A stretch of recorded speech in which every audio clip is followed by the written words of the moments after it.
Go ahead and turn the music down. Mic check, 1, 2. Mic check, 1, 2. Welcome in, welcome in, welcome in, welcome in, welcome in. Happy Wednesday, happy hump day, hump day. Turn up, turn up, turn up. We made it halfway through the week. Can I get a mic check real quick? Welcome in, Lover Gang. Today is a celebration, Lover Gang. Today we are having an amazing show today, Lover Gang. Just to let y'all know, get it right off the bat, we do have a $60 goal today, Lover Gang, especially if y'all want to go ahead and have a panel. But y'all, today, we are going to be celebrating the fact that we are at 500 plus subs, y'all. This is amazing. This is fantastic. I could not be here without you all, and you guys don't understand the love that I have for y'all.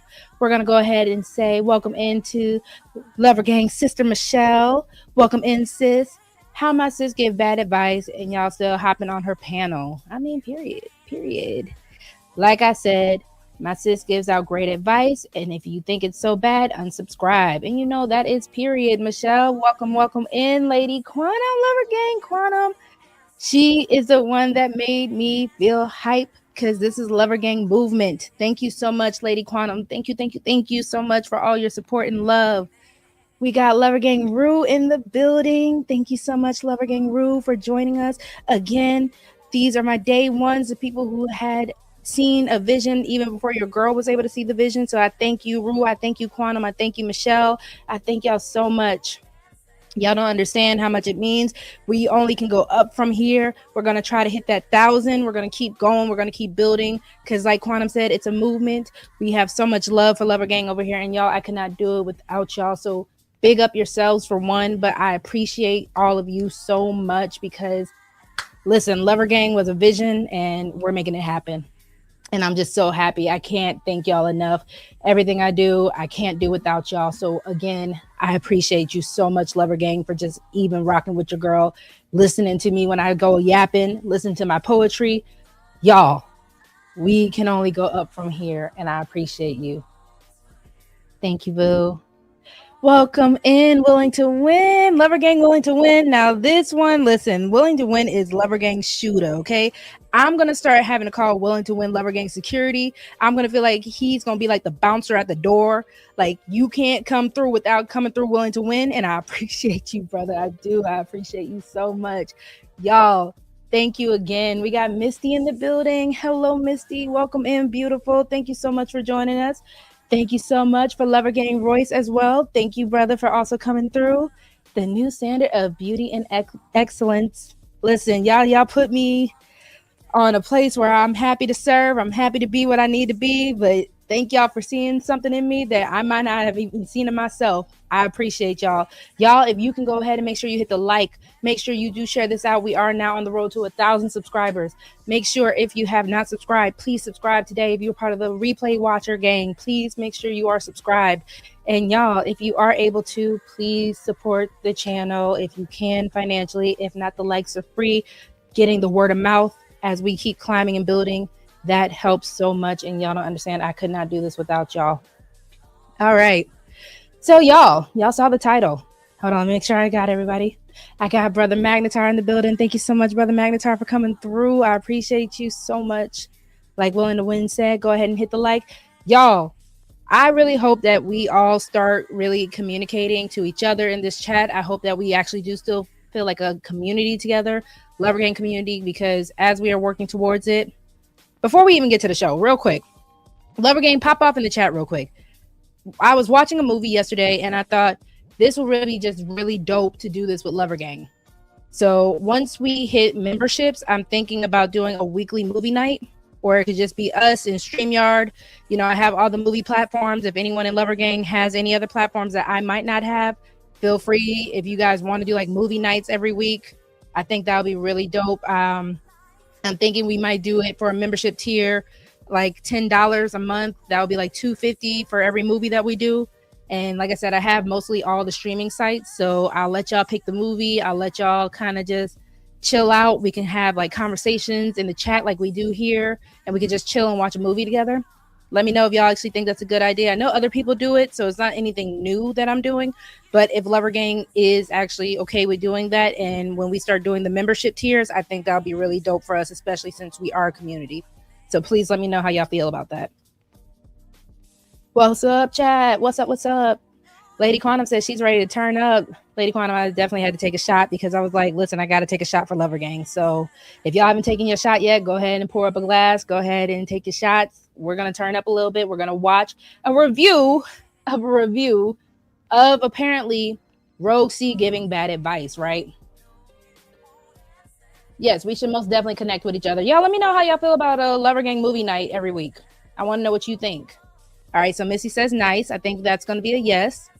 Welcome in, Dr. Steele, Lover Gang Dr. Steele. Thank you again. Dr. Steele, I don't know if you heard, but we hit the 500 goal. Now we're on the goal to 1,000 subscribers, and we're going to go ahead and keep getting this content out for y'all so we can get those watch hours too, because I want to be able to do so much for y'all in memberships. I want to do so much for y'all just as far as the content grows and just conversations grow with each other. So definitely we already started with the toxic advice. Listen, I'm not trying to be okay. So before we get the video started, I'm not trying to be toxic, but there is going to be a little bit of a toxic side to how I'm going to, present this. So buckle up because we might have a little toxic come out. Thank you, Dr. Steele. Absolutely. So definitely shout out to that Shaq. He is tagged in the video.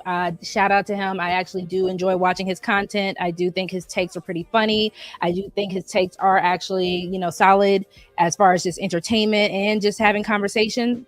I have watched him for a while. So like I said, shout out to him. I did apparently. And shout out to Team Fatty. Shout out to Ilkan Ali. Shout out to Melon and Legacy. Shout out to all the beautiful ladies that were on Ladies First and just all of the Untouchable Nation. We are Lover Gang. We mix and mingle with the Untouchables. Everybody in this space has a space to go to. And I just love the fact that no matter where we go, we can all support each other. And even when we don't agree, we can still have the conversation. Y'all know I'm all about the conversation. So shout out to Fatty. Shout out to Ilkan. Shout out to that Shaq. Shout out to everybody who was in the chat. And, even if you had your opinions on Lover Girl, RogueC, shout out to you. All right. So I guess I don't really have to do too much with my opening. I guess I kind of just gave y'all that whole rundown. I'm just so hyped and I'm just so blessed and thankful for you all. So thank you again. So let me go ahead and, let me explain a little something first. Let me go ahead and move my banner so y'all can see all of me in my authenticity. And we do have the Cash App scrolling at the bottom as well. And I forgot, y'all, your girl is now also on Twitch. I'm on Kick. I'm, of course, going to start posting on X under the Lover Girl RogueC, Lover Girl Confessions with RogueC name. Of course, my Instagram is Lover Girl Confessions RogueC. So if you have not already followed me on the socials, feel free to. I do follow back, especially for Lover Gang. But yeah, definitely feel free to check out the socials. I'm also Lover Girl RogueC on TikTok. We're going to start posting some of the shorts and the clips from the lives and just all my shows in general on the Reels, Shorts, all those kind of platforms. So yeah, feel free to, check those out as well.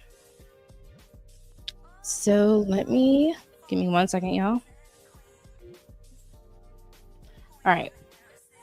So like I said, technically I already did my intro by, shouting out everybody that is involved.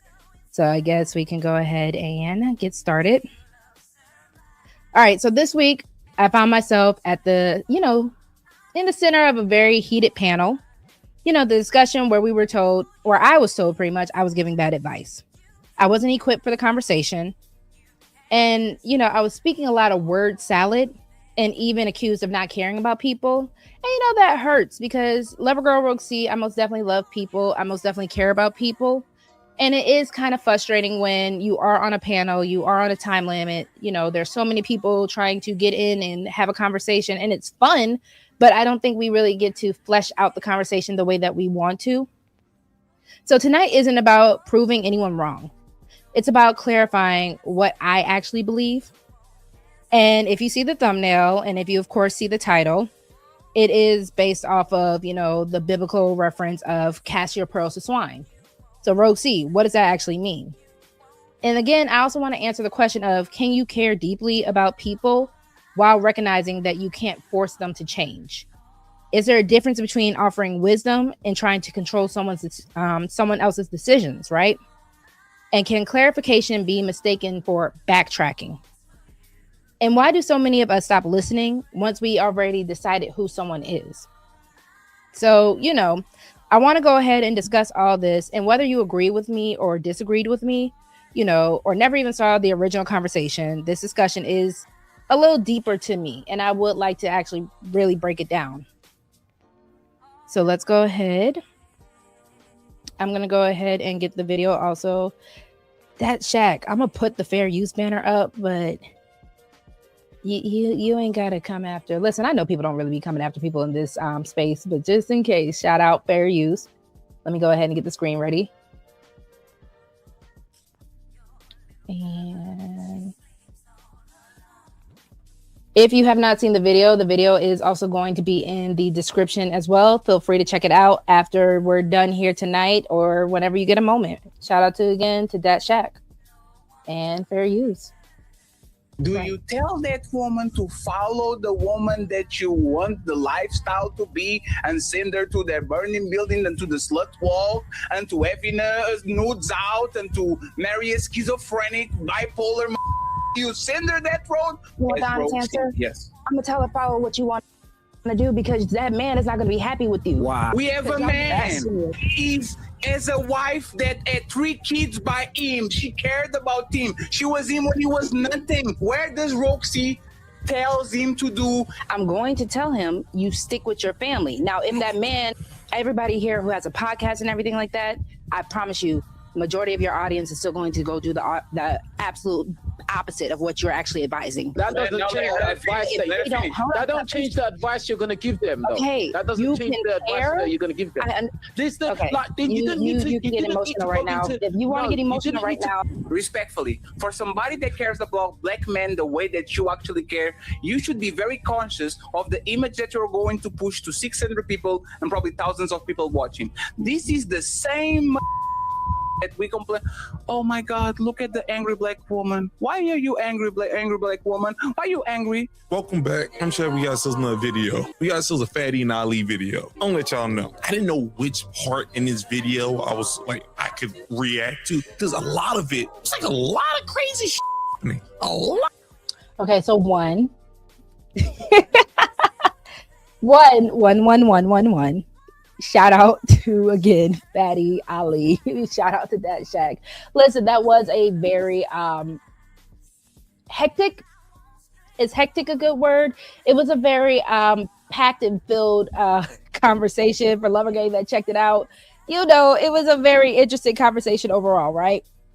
So the way that they like to kind of, this is just what we do for the sake of not only just entertainment, but when things are kind of just going in the motion of conversation, it is very easy to kind of get caught up in the not being able to talk, trying to talk over one another, trying to bogart and just trying to convince not only the audience, but the people that you are on the panel with. So you are trying to convince a lot of things all at once, and it gets very messy and convoluted sometimes. So even with, the assumptions being made, I do appreciate Fatty for, correcting me and letting it be known that, the advice or the way that I'm coming off could come off against how I personally feel about things. Not just because of a brand, not just because of, I have a son, I have brothers, not even that. It is something I definitely really care about. And it is a matter of making sure that I stand 10 toes down. So I do appreciate when people do make sure that I'm corrected in a way where it is constructive and I can actually grow from it. Now, with that being said, I did want to just, we're only going to briefly just do this real quick because I did say the casting your pearls to swine reference, right? So the actual scripture comes from Matthew 7:6. Do not give dogs what is holy. Do not throw your pearls to pigs. If you do, they may trample them under their feet and turn and tear you to pieces, right? So I've always found the scripture very interesting because when people hear it, they immediately think it's talking about insulting people. But I don't think that's really the primary lesson of it. I think, what was being taught was about discernment. Not everyone is ready to receive wisdom. Not everyone is, ready or even values correction. Not everybody even wants truth. Sometimes people don't reject the pearl because it's fake. They reject it because they don't recognize its value. And, that is where the conversation really has to begin. Let me make sure I'm saying hi to everyone. We have Miss Joy in the building. Thank you so much, Miss Joy, for joining us. Thank you. Oh, the darn phone. It's so hard to speak. Take your time, Miss Joy. We're here. We're here. You are definitely welcome. You know, sit back, relax. We're about to review that Shack 2 times. Shout out to Brother Kasim. Thank you, Brother Kasim, for coming in today. Yes, see. Yoli Co. Rogue actually did a great job on Team. Oh, thank you. Thank you so much, Yoli. I really appreciate that. You know, it's kind of like you got to duck and maneuver, but it's still a good time. So I appreciate you. Hi, Christopher. Thank you so much for joining. I'm well. I hope you and everyone in your life and your family are. I think I saw Sin. Hello, Sin. Lover Gang Sin is in the building. Thank you so much. Thank you so much. Did I get everybody? Welcome in, SD. We're not lying about anything, SD, but welcome in. We're also celebrating that your girl hit 500 subs, so thank you for also being one of them. I appreciate you. I hate all that interrupting stuff. I hate when creators ask leading questions, and I feel it, but you know, the show has to go on and everyone has to kind of get in some way, somehow. So I'm not mad at it. I'm not even mad at the take that people get. That's why I enjoy having my own platform, where we can go ahead and just have the conversation and I can actually finish the thought. It's not, like I said earlier, the idea of backtracking. It's basically just saying RogueC wants to let y'all know what is going on in my brain, and I just love y'all for actually wanting to know too. So let's go ahead and get into this. A lot of crazy things. And besides there being a bunch of crazy things, it was always a real spaced out argument. Because, I'll be honest with you, RogueC said some crazy things. Iana said some crazy things. The white woman, she said some crazy things. It was crazy. All right. But y'all ain't gonna see the white woman in this clip. Y'all can see is Lover Girl, aka RogueC. She's gonna get caught in like a wild contradiction. And then she's gonna flail. There's gonna be some flailing going along. Like when I say flailing, I mean like saying that you're doing something when you didn't. Yeah, you guys will see. They're gonna have to really just catch her from going the thing or the route that she was going. It's gonna be wild. But still, there's another highlight in this panel that you guys like. Somebody should just go ahead and send it to me or tell me which part, because I was having trouble. And because, you know, I'm sleepy a little bit. But hold up. Just in this video, hit the like button, hit subscribe, hit notification bell. In the comment section, give me a thumbs up or heart. Just let you know that it's real. You know, before we get to the video, go ahead and hit the hype button. All right. If you are fans of... I don't know that, Shaq. I might have to come at you for stealing the heart, because this is Lover Gang over here. Now I'm playing. Ali and Fatty, just hit the hype button. Imagine being able to build an app with your name on it, just by thinking about it. Meet Base 44, a complete AI creator.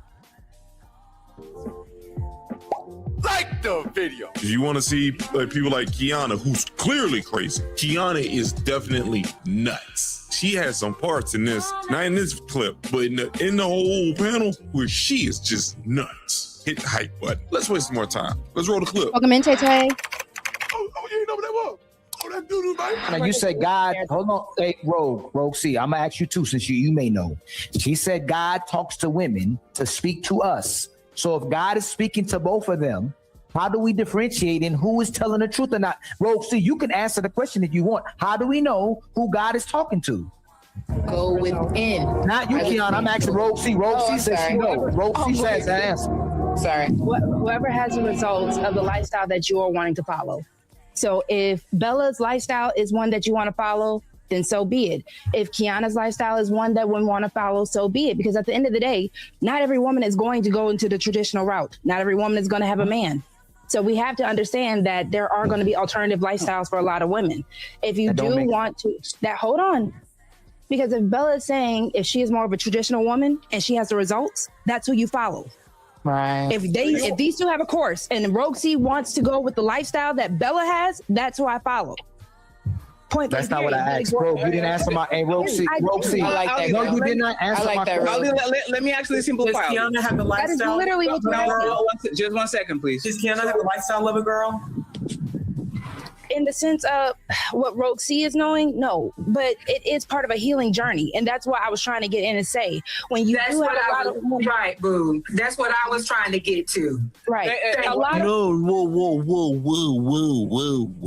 Whoa, big dog. Let's slow your old big dog. What are you talking about? If you're saying it's part of a healing journey, then that means you should not be they making these decisions you're saying. Say, oh man, it's part of a healing journey, so which lifestyle you want to choose? No. You're healing. You don't know which lifestyle you're supposed to choose. All right. So the crazy thing is that was actually also communicated as well, because again, when I was breaking down the whole idea of what, shout out to Kiana and shout out to Bella, shout out to Coco, shout out to all the ladies on the panel, right? So when I was actually just pointing out the fact that if Kiana is having a lifestyle that is based on her healing journey, at the end of the day, because Kiana was also mentioning that she had people that she was had followers, right? Or people that were in her community with her. Kiana is a TikTok content creator. So the fact that there are going to be people that could relate and even want to go into how Kiana is also living her life, a lot of times you do have to understand that even if you might not agree with it, other people will. So that is why I made mention of, if it was RogueC and I saw Kiana and Bella, and Kiana had the results that RogueC wanted, or if Bella had the results that RogueC wanted, I would go with either one that had the results that I also wanted for myself. So that was the main point that I was trying to make in that instance, right? But again, we know things can get convoluted. And even still, to answer the question that Kiana they were trying to ask me about Kiana, about God being within and who you should listen to, because again, I was trying to answer that question. But if you are saying that God is within, you should listen to that being that you are having inside of you, right? But if you are also saying that there is a higher power outside of you, then that is who you follow. That is even why I use today as a scripture to have it. But again, fast talking, fast conversations, and trying to get everything that comes out of here into a 30-second, 3-minute, whatever type of monologue that you're trying to get it out of, right? So the thought that my first segment right here, I just want to go ahead and get this in. I noticed that something that bothers me about, a lot of these modern conversations, it's all about clips. They always want to just clip everything to get the best headline, to get the best tweet, 15-second reaction. We hear one sentence and suddenly we know everything about someone's whole philosophy, right? But if life doesn't work, I'm sorry, let me slow down. Life doesn't work that way, for one. Ideas have foundation, arguments have context, thoughts have layers. And I personally feel a lot of times in these conversations, we lack so much nuance. We lack so much sympathy. We lack so much empathy, where people are just ready to judge and say, no, you're wrong, before they even hear what you're really trying to say. So, it's not necessarily a discussion. You guys can think RogueC was wrong. You guys can think that RogueC was right. That's not really the point. I just simply wanted to finish my thought, right? So I do want to ask you all, right? Have you ever been misunderstood because someone only heard part of what you were saying and not the whole thing? So let's see. I want to see what y'all are saying. Hold on. Greetings. Nice to meet you. Thank you so much for joining us. If you guys are new, please make sure you are liking the video and you have subscribed. So the whole situation, Tay, was Kiana is becoming a coach of sorts, or a guide is what she actually said, a guide of sorts, because she is technically in or out of a healing journey from an abusive relationship that kind of shook her up. It left her with a baby that, we're not going to judge her as a mother, that some people were trying to do. But a lot of times, people hear these situations about how people don't do as successful as they want to pretend that they are, or that they believe that they are. And, a lot of those situations happen. Life happens to people. And yet for some reason, we all feel like we can judge and say, well, I would have done better. Well, I would have done this. I would have done that. Woulda, coulda, shoulda, right? So long story short, her lifestyle is believing in the divine feminine, and that, listening to the God that is within. And there was a lot of, the thing that really set them off was the fact that she believes that men should worship the divine feminine, and that is how they are actually working into their divine masculine. So again, shout out to Kiana. Let's see. This is why I haven't ever made a single video in my life. Too much drama. Listen, content creation, especially in the space that we're in, is not for the weak. So I appreciate you. Is it August? August? So I appreciate you. My conversation with the creator came back. Definitely, so proud and praying for your recovery. Happy that you and, you know, the creator that you do follow, you are most definitely here. You're here for a reason. So here, definitely happy to have you. Thank you so much, Willing to Win. I'm so happy to get to know all of the Lover Gang. Y'all are amazing. Knowing the path versus walking the path. Absolutely. Let's see. Magnetar says yes, but more times it was because the person wanted to misconstrue my words anyway. Yeah. And that's really, again, the whole point is that someone already has an idea of how the conversation they already want to have in their head. So it's kind of be damned what you want to say, right? It's, I want this point to get across no matter what's going to happen. You cannot convince me otherwise. You cannot change my mind otherwise. This is how I feel and this is how I want it to be. And that is how a lot of conversations nowadays go. We are honestly, and they accuse me of this. And, you know, I like to make sure I take the time to listen to people because your words do matter. But there are times where RogueC is also guilty of just being like, no, that's BS. And I'm kind of ready to move on. So I am guilty. Don't get it twisted. I'm most definitely guilty. But with that being said, it is a matter of healthy communication means I do have to listen and I actually have to understand, not just be ready to rebut. And I think a lot of these panel conversations happen that way. We all have to work our own salvation. No man or woman can save you. I agree. Let's see. Oh Lord, that is a whole different topic. The divine feminine. You know, Tay, that might be right up your alley. We already know. It sounds like something. Welcome in, Leo. Welcome in. It sounds like something made up. You know, I do believe that people are allowed to have their belief systems. I do think the world is hard enough. Who are you to judge what someone else wants to believe to get them through the day? Whether you believe it or not, whether you want to believe something else. Who are you to judge how people want to just get their day by day going? And that's kind of how I feel about things. If it's not really affecting me, it doesn't really matter to me. And that can sound selfish, but we all have our own drama, trauma, and everything to deal with in between. So why not just keep living and loving each other to the best of our ability? Let's see. So what I was actually trying to say, and we'll get back to the video. One of the biggest criticisms I received was that I gave terrible advice. And you'll see that soon as well. The conversation centered around the scenario involving marriage. The examples were things like a wife wants to go sleep around, or a husband wants to go outside the marriage. My position was not go out there and cheat, right? That completely misinterpreted, and that also misrepresents what I believe. My position was actually just so much simpler. If someone has reached the point where they genuinely want something that destroys their marriage, I can't force them to value the marriage. I can't advise them. I can tell them that it's wrong. I can explain to them the consequences, and I can even plead with them to reconsider, right? But eventually, they become responsible for their own choices. That is very different than the idea that RogueC is encouraging bad behavior, right? I don't think people should cheat. I don't think people should betray their spouses. I don't think people should even destroy their families. What I do think is that adults have agency, and agency includes the freedom to make terrible decisions, along with the responsibility to also live with said decision as well. So now that we got that out the way, I'll go ahead and let Dat Shack talk. Fair use? Based off your logic, if I am healing and I want to choose the lifestyle of a crackhead, you're saying that that's all fine and dandy. So you're telling me you advise me to go have the lifestyle of a crackhead because it's a healing journey. So I feel like this is the best way of me healing is crack. Should nobody pay what I want any attention because Hi, Tony Golden. Thank you for joining us. I actually do have notes that I like to keep down with my show just because I don't want to just ramble. I don't want to forget my talking points. And I don't really want to forget where I'm going with the actual conversation because, my brain moves 1,000 miles a minute. So I just like to keep things organized. And that way it's just easier.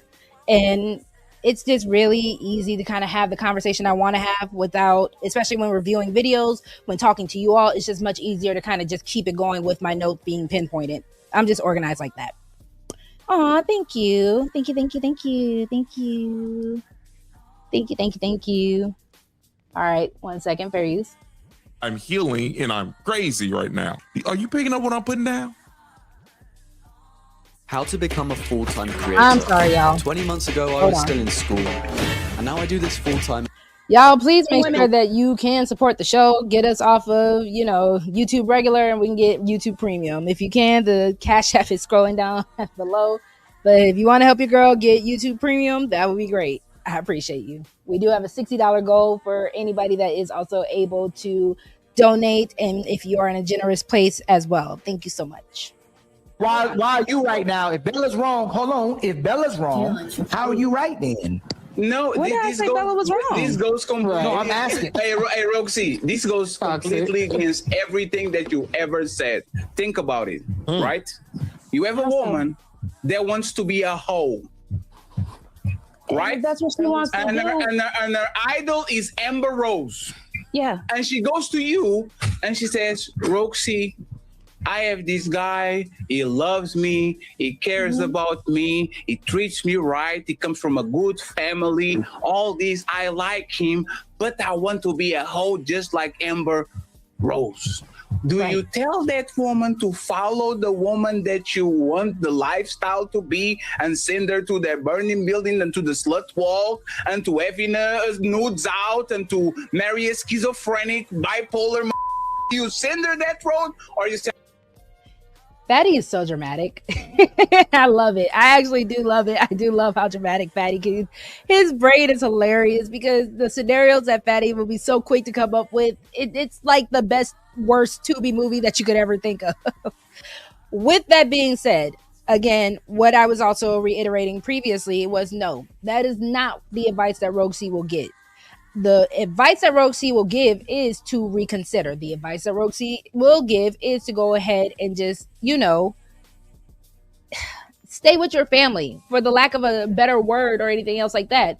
But again, if this woman, based off of Fatty's scenario, is an Amber Rose fan, she is someone that is just so convinced that married lifestyle isn't for her and that the other lifestyle is what's going to actually get her going, get her up in the morning, get her life back. RogueC saying, no, don't do that, is not going to help her. And that is what I was trying to actually explain, because when people are already down a path, you can try to stop them. God knows I've made so many horrible decisions that my parents, friends, family, they all wish that I did not take. And they even advised for me not to take. And you know what RogueC actually did? I took it. So again, thank God that there wasn't any severe consequences that would have actually ruined my life. But the fact that there are going to be people that will take the consequences to ruin their life, what can you do? Because another, idea of what I was trying to reiterate, but I didn't even get a chance to talk about this, is when you are on an airplane, right? And something, God forbid, anybody's traveling right now and something happens while they're on an airplane. But God forbid, they actually have to drop down the oxygen mask. What are you supposed to do?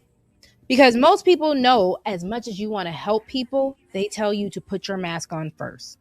So if RogueC is actually dealing with somebody and advising somebody, and I know that I am actually going to end up hurting my situation or myself or anything around me more, because that person is so they have so much conviction to go ahead and just do what they want to do, I'm putting my mask on first and I'm preserving my energy, because what do I look like arguing back and forth with a person that already has their mind made up? So that is the scenario I got out of that. So again, my bad, Fatty. Again, everything was moving quickly and I like to think in a nuanced way. So the conversation that I was actually having is the fact that if a person wants to get out their marriage, let them. Because they're not going to have a happy marriage anyways. If a person wants to get out their marriage, let them. So the person that actually wants to have the happy marriage can now go to another person that will have the happy marriage, and you go live the life that you say you want. But now with the same thing, because of the advice that RogueC will say, don't come crawling back upset or mad at that person, at your husband or wife who ended up finding a better person than you because you wanted to play games. That was what I was trying to get across. Fair use. Tell her, baby, I know you're feeling these things, but this guy is actually what's right for you. You are going to regret to follow that person. Like, what you want the are honest you answer? telling? You want the honest answer? Yes. I'm gonna tell her follow what you want to do, because that man is not gonna be happy with you. Wow.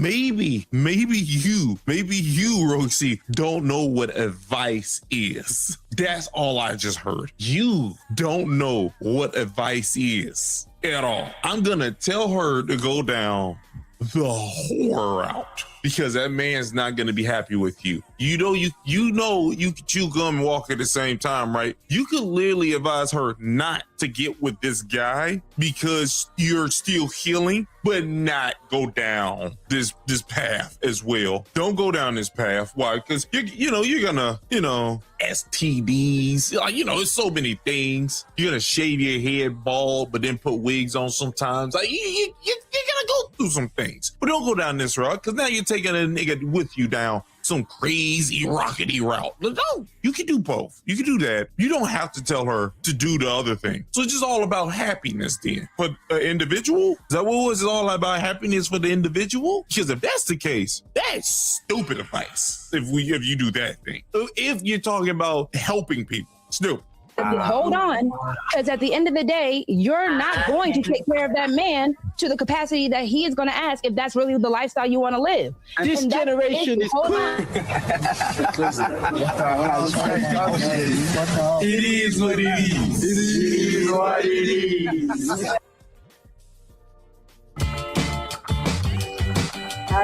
The brands you love are here at Ulta Beauty. What if you could make a song using only your voice? Let's start with the drums. Sorry. Skip. Y'all are being so disingenuous right now because, again, can you honestly tell me if the quote-unquote hoe is going to make that man happy? She's not going to change what she's going to do. Correct or no? I'm not. Hold on. I answered the question. We are going to flip it right now. We have a man. Yes. We have a man. And this man. All right, real quick, to Chris Reed's point, I get it that men can understand that there are so many women out here and why pick only one woman. The same reason why they're out here telling, on this panel, and that Shaq is saying the same thing, STDs, unhappiness. You guys are going to get connected. We had the whole body count conversation. You are going to get connected to some crazy women, some bad women. We had that conversation on another show as well. So it is more of an actual idea to just get everything you can from one source. But again, if you decide to do something else, again, that's the whole point with RogueC is saying. Hold on, guys. I'm sorry. Yes, sweetie.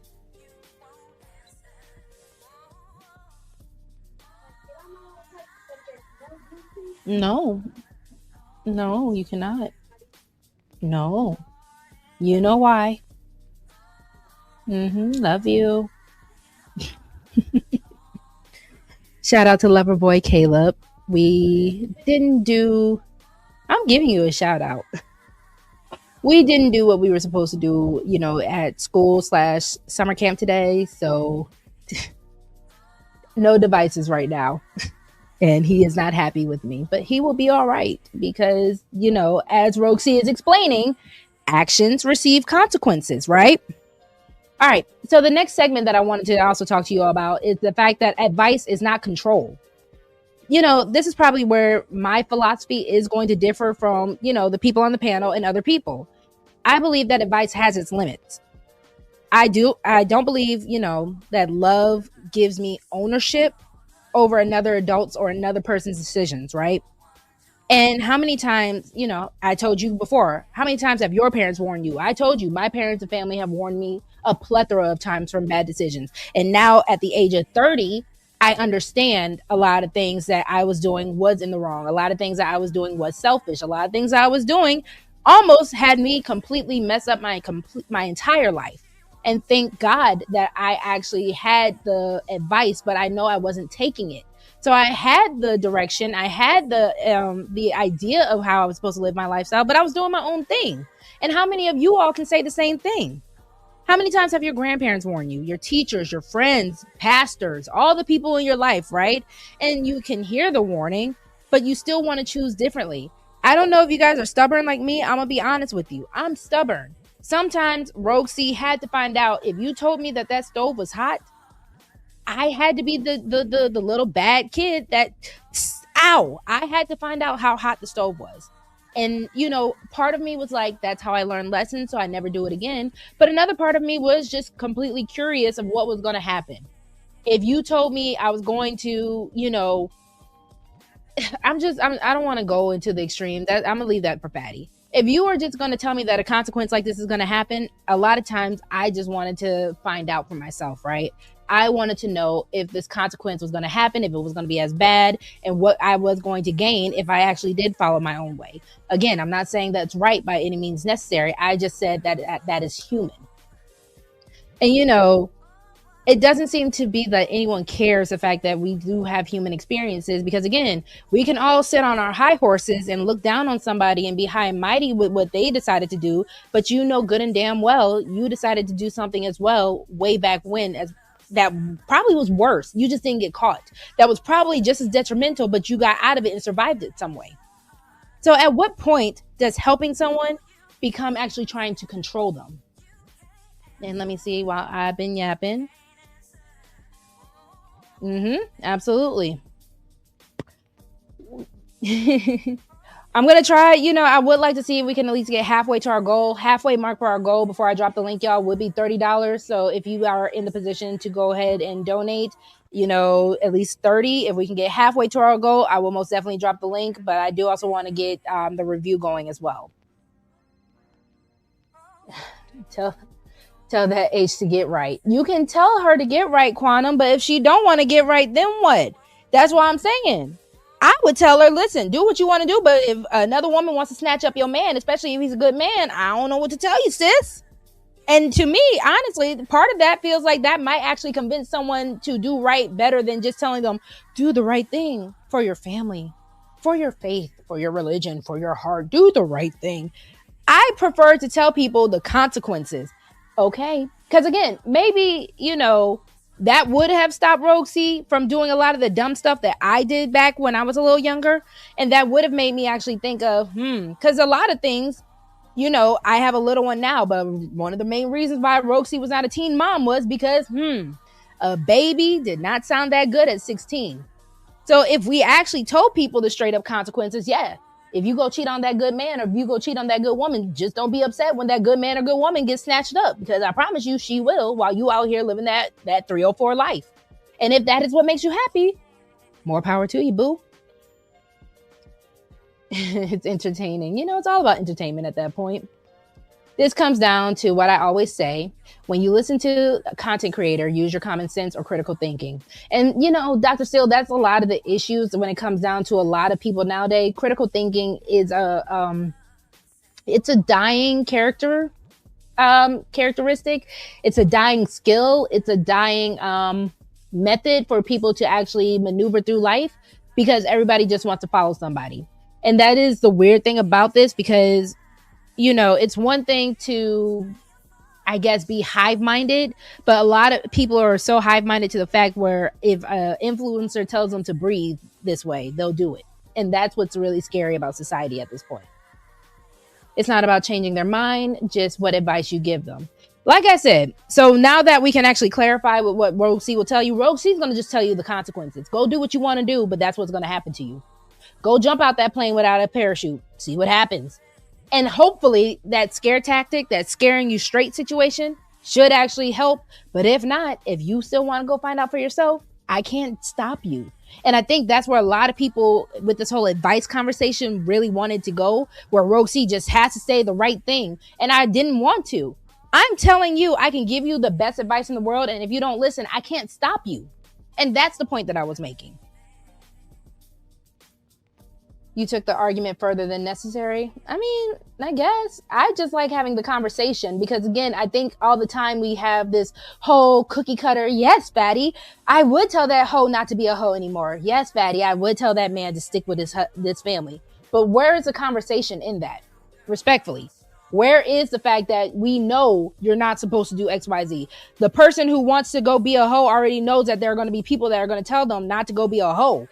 Where is the actual consequence, or where is the actual learning lesson? Or because I think people just want to give advice sometimes just to talk.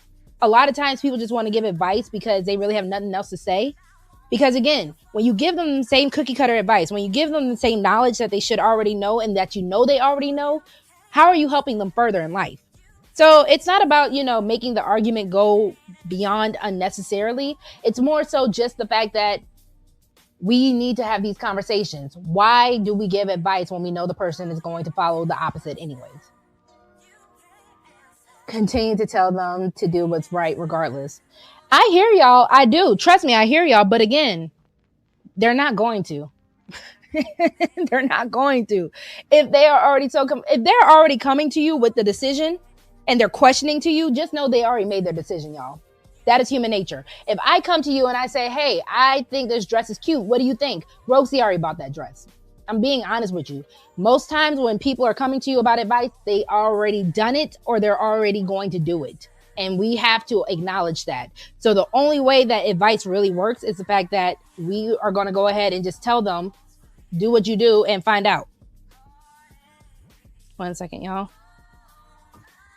All right, 1 second, fair use.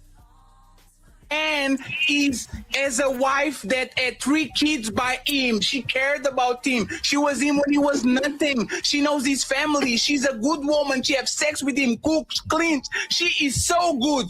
And this man saw Andrew Tate on the TV, my Bugatti, right? And all of a sudden, this man wants to be a worldwide playboy and fuck on bitches and smoke cigars and all these things. He comes to you and he says, RogueC, I need advice. Okay, so do I stay with my lovely wife that was there for me when I did nothing, that loves me to death, or do I go ahead and pursue my dreams of having a Bugatti, a golden one, and be the biggest playboy in the planet? What is RogueC telling that man? So the issue that you guys are having, RogueC can say, stay with your family. I can. But if that is something that that person wants to do and he wants to blow it all up, guess what he's going to do regardless? Guess what she's going to do regardless? And that's what you're not hearing. Move out the way. So y'all are just move out the way. Nigga, they said, what's your advice? That's what they said. They didn't say do this mumble jumble. It's fine. Move out the way so the people that actually want the lifestyle, that really want to be in the traditional, that really want to do these things, move out the way so they can actually do it. RogueC has no issue in her relationship because RogueC follows her man. I am traditional to that point where if you are going, I gave you 30 seconds to address what I said. Why do I only get 30 seconds when everybody else gets our monologue? RogueC. Welcome, White School Podcast. You are not like, you are going to act at some point, right? On your YouTube career, now you kind of like are new to us. You are going to hate this, and I'm going to tell you why you hate this, right? On every other show, all of these people will let you ramble and monologue and go, and they will say, I never heard that. That's actually dope. We like the back and forth. You say something to me, I will address it. So why don't I get the same grace? You will address it. If that man goes to RogueC and says, left, I'm going to go Andrew Tate route, right? I'm going to stay with the woman that gave me 2 kids and loved me to death and did everything right. Where does RogueC tells him to do as the right thing? RogueC is a righteous person. She cares about community. She cares about what's right. She cares about family. What does RogueC tell that man to do? I'm going to tell him, you stick with your family. Now, if that man,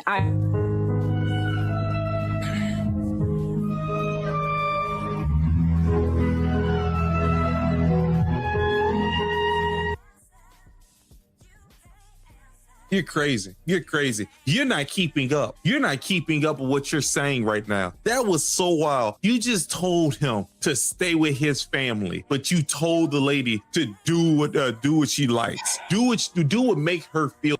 Okay. So again, I know you guys heard me. I would tell both parties the actual same advice. The point of what I was making with the lady versus the man is, and it wasn't really even the lady versus the man situation. I just went ahead and conceded to the point that, yes, I agree with you. I would tell the person the better advice. Outside of that, if I know they're not going to listen, I'm also going to tell you the consequence that follow. So good. You know what, baby girl, just you do it? Because you got the Lakers stuff. That's what you just did. RogueC, mentally you have went rogue. Okay, you're nothing about you. There's no tape recorder in your head. There's no VCR. There's nothing to play back what's happening. You're on ecstasy right now. Right? Havana, you're Jeffrey, all right? He was crazy, especially during that time. Jeffrey just graduated. That's what's going through your head. For you to get to that answer when your other answer for the lady was to do what she think is best for her. Like you told her to just do whatever she wants to do. And then you told the guy to stay. It's crazy. That's just wild. And now you can go. RogueC, you have to listen. And now I can't even. RogueC, you have to listen. Now that I got my answer, you can go on for 3 minutes. Go ahead. Now that I got what I wanted, 3 minutes. The thing is, I already said that. I already said, if you're coming to RogueC, I'm going to give you the advice that I would live, which is to stay with your family. Now, with that being said, people can always do what they want to do. You know we was here, so you know right? what I'm going to say? If you do what you want to do, don't get mad when she finds another man. Don't get mad when he finds the woman that he's actually wanting, because you are going to do what you're going to do, and he does not need to sit there in misery. He is going to be happily to move on. She is going to be happily to move on. So if you lose your family in the process of that, because you didn't want to take my advice, because you really wanted to follow your heart, and that's the point I was trying to get to. When you have these people on these healing journeys, they think right now, all I feel is what I feel right here, right now, which is why a lot of people make impulsive decisions, and that ends up biting them in the butt. So usually when you are trying to get on these healing journeys, I'm not disagreeing with Ms. Bella. Ms. Bella is saying, make sure you know the knowledge and make sure you have the backing to prove it.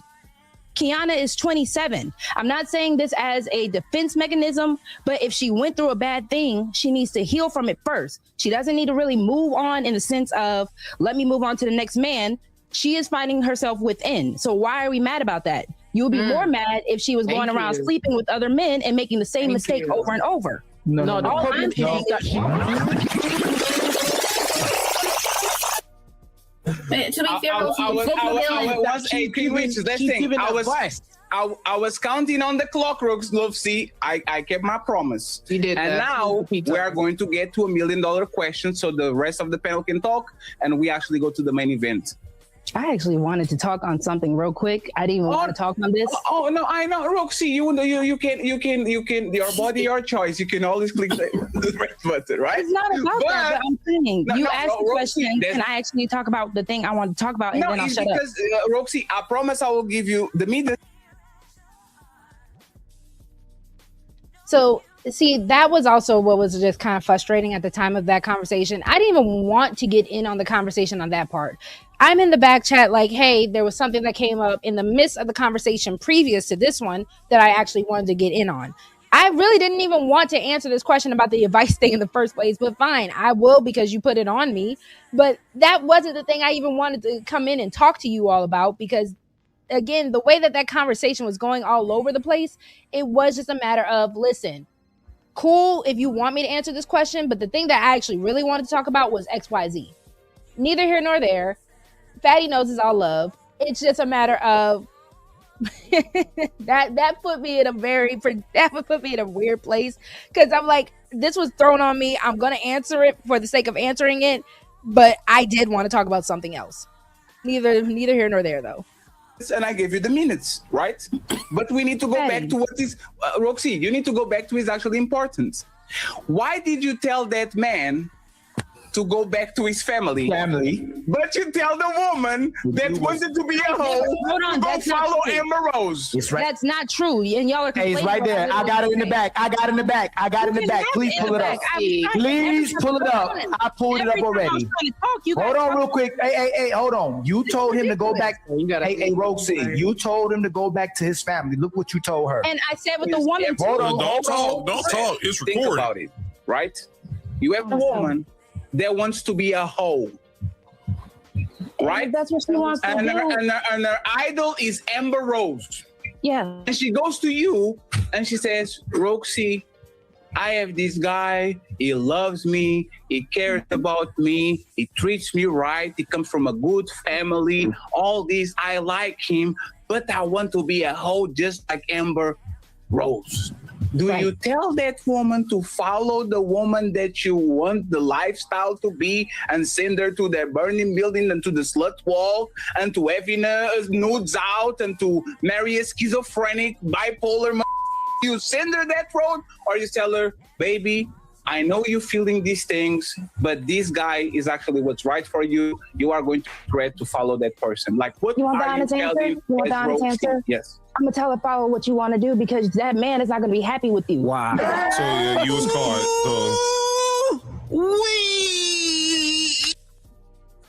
Y'all got denim? Hold on the website, y'all, ain't no way you guys are a print on demand.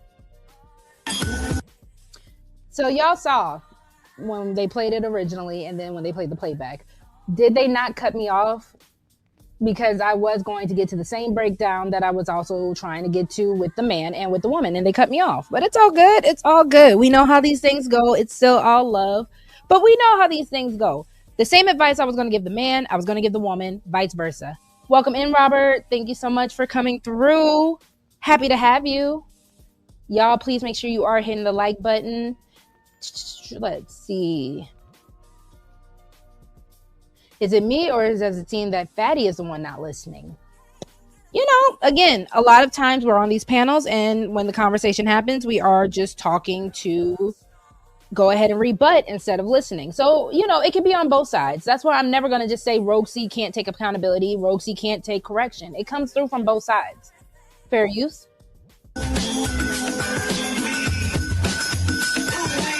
So, my dear, you was caught. You was caught. Like, all you could do now, the best thing to do, RogueC, I'm going to help you out. I'm going to actually help you out because you're still a sister, even though you got down your head, which I don't approve of. I'm still going to try to help you out. The best thing to do now is say, damn, my bad. I think they both should follow that second advice I gave. The first one I gave was bad. It was bad. It was not good. So you should all follow the second. That's what you do. Say, I did mess up. I apologize. I shouldn't. You got it. If You got I it. messed There's up a that sword. check, I will apologize. Everybody, just get on the sword. There's nothing you can do now. You've been recorded. Just record it. I told you. I apologize, that Shaq. I apologize to everyone that heard the bad advice that RogueC gave. I will take correction. I will take accountability. I will lay my head against the sword. I appreciate that. That Shaq, I know how you feel about the wigs and stuff, but we already had that conversation over here as well. But I appreciate you as a brother as well. Fair use. Told you that you're RogueC. You have the opportunity. Before I can actually RogueC, 1 second. She about to try to talk away out of this. The reason why I was even saying yes, y'all did. Y'all cut me off. As you do. He cut you off just then? Yes. Playing the videos and all that. Yes. If you actually continue, I cut you off while we played the video where you said do what's best for you because you said I'm gonna tell her to do what makes sense. RogueC, you told a man to go back to the family. You told her to do what's best for you because you're gonna make him unhappy. Explain why. And then when I finally broke it down, I can tell that woman, because if you continue to play the video, I said I can tell that woman to go and stick with her family. But guess what? If in the back of her mind, I want to be a hoe, she's not gonna be a good wife to that man. Now, sure. 1 second. Explain to us. Now, uninterrupted. Nobody's going to interrupt you. What you said to the woman and what you said to the man. Clarify it. Uninterrupted. So again, clarify. I said to both parties, if they are personally going to ask RogueC and where I stand on it, stay with your family. Because that's what the point I was even trying to get with Kiana when Kiana said her father was supposed to be a better husband. That is what she said in the beginning, and this whole circular conversation conflated. Now, with that being said, when people have a mindset of what they want to do, they're not going to perform the best of that capability. So I'm saying, if you are willing to lose and risk losing that man or that good woman, then so be it. But do not complain if your lifestyle is not matching what you actually thought it was. Because a lot of people think that all that glitters equals gold. And that's why they go into those impulsive lifestyles. They think the grass is greener, but the grass is only greener where you water it. So again, I understand how things can get seen as one way when it's really not. And again, if you guys want to take that first cut and say the first thing that RogueC said was wrong, I will take that. I will, like I said, lay on the sword about that. But that was not the advice that I would, that was not actually what I was saying. And again, it was not even gender specific, because the advice goes with what RogueC believes. If you want to go be a 304, whether you're a man or a woman, I'm going to go tell you, don't do that because XYZ is going to happen. But I already know in the back of my mind, you're going to go do it. You're going to go do it. You already did it probably by the time you're bringing it to me. So at the end of the day, again, it wasn't a matter of because it's a woman, I'm going to say, go follow your heart. I'm going to tell them both the same thing. It's just, yes, I can be long-winded, but so can everybody else in this space. Everybody else conflates. Everyone else gets to talk and ramble and monologue. So again, I just wanted to just get my point across, and, you know, sitting there for over an hour being quiet, the conversation moving here, the conversation moving there. It was just a matter of, okay, this is what I'm trying to say. And I know I could have explained it shorter or better. My bad. I'm working on it. I'm a new content creator. We're going to get better at it. Fair use. That is the point. None of this means anything right now. I'm just being honest with you. None of this means anything because your words was your words. You told that lady to do what's best for her. I don't even know that's verbatim. I apologize if I'm saying the wrong words. You told that lady that technically you gave her the green light to go out there and be a balding stripper whoring it up. You gave her that green light. The guy, you specifically told him to go back to his family. Specifically told him, like, you should go back to your family. You never told that lady you should not go out there and be a whore. You did not do that. So what you're doing right now, it means nothing. This is what we like to call cleaning up. I was like, you're being a cleanup woman. Keep taking. This is a broom. A clean up woman is a woman in need. Imagine being able to build anything just by thinking about it. Meet Base 44. Safe out. I don't know the words. Y'all know better, right? Clean up woman. That's what you're doing. You're being a clean up woman right now, which is recorded. You can't be. Nobody will let you do this. But, you know, continue. I'm trying to make. I can tell you stay with your family, but if they don't want to listen and they want to go live that lifestyle, you find out for yourself what's going to happen, man or woman. And then when someone else scoops up that good man or someone else scoops up that good woman, I don't want to hear no tears from you. And this is why y'all actually, like, Ali keeps saying this all the time, right? Fatty is pretending he doesn't care. And maybe this is actually it. Because if a crackhead comes to me and says, oh, my heart tells me, I'll say, shut the fuck up and stop doing drugs. And a fat person, an alcoholic, and an abuser, and a cheater, stop doing that shit to people that don't deserve it. Thank you. Straight up, you're going to regret that shit. But me, the atheist Portuguese, doesn't give a f about nothing that's happening here, believe that all women are either O's here or O's over there, believe that all men don't, like, I am the one that have to be the person in the room. I have to be the one to say, hey, sir, I know that every time the Lakers lose, you try to cheat on your wife because you want to feel something and all that shit. But don't do it. He's wrong. Don't do it. When he goes and does it, then what? No, does he give coming to you asking for advice? That's not the point. That's not the point. RogueC, this is actually the problem with people that pretend they care. If I know a person is going to commit self-deletion or do something very dangerous to them or do something that is going to be, I will at least say, hey, bro, don't do it. Because I've been through your shoes and I thought every day I woke up, I didn't want to be here, but that shit was over. One day I woke up and I was like, damn, I actually want to leave, right? I don't say, oh, you're going to do it. You want to throw yourself off a bridge?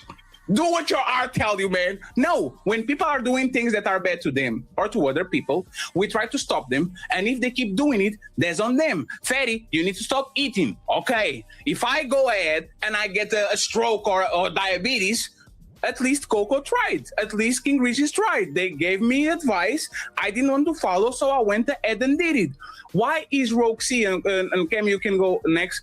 Why is RogueC a person that cares so much about community, building family, and all these things, literally letting people that are attracted to, like, you know, like the moth and the fire, like they are naturally attracted to light, to fire. If you actually care about the moth, you say, don't go over there, you're going to get burned.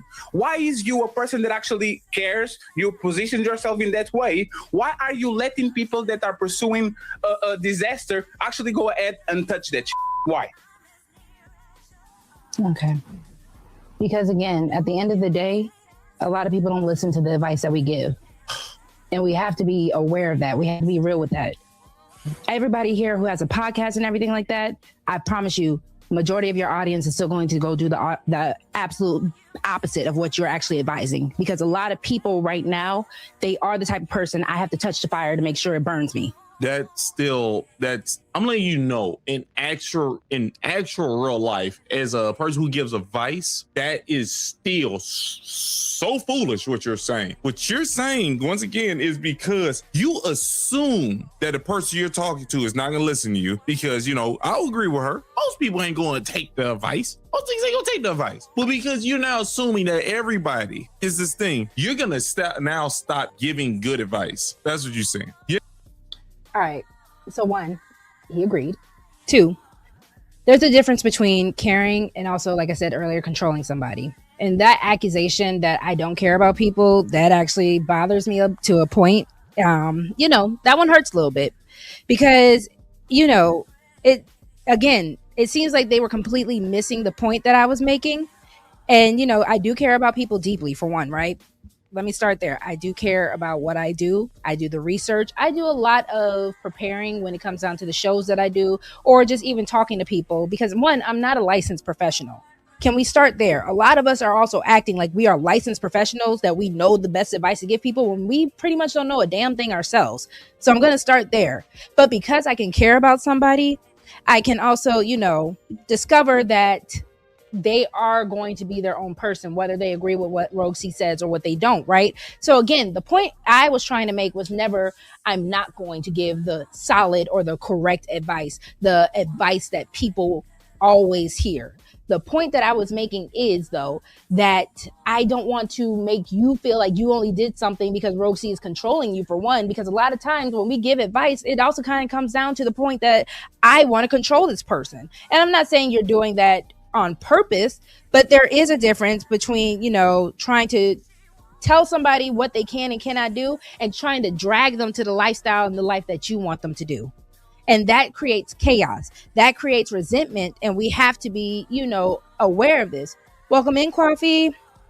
So I'm going to give you an example, right? If I have a friend and she tells me she's going to go cheat on her husband, like the example that Fatty was making, I'm not handing her hotel recommendations, right?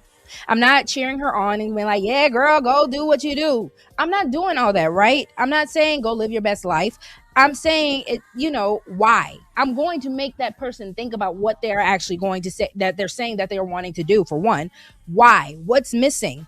And, are you talking to your husband? I'm going to ask the hard questions. I'm going to give the real, and that's not the cookie cutter advice that people are wanting RogueC to say. And if she says I'm going to do it anyway, I'm going to tell her, what happens to you happens to you. I'm not going to follow her where she goes. I'm not going to even just be like,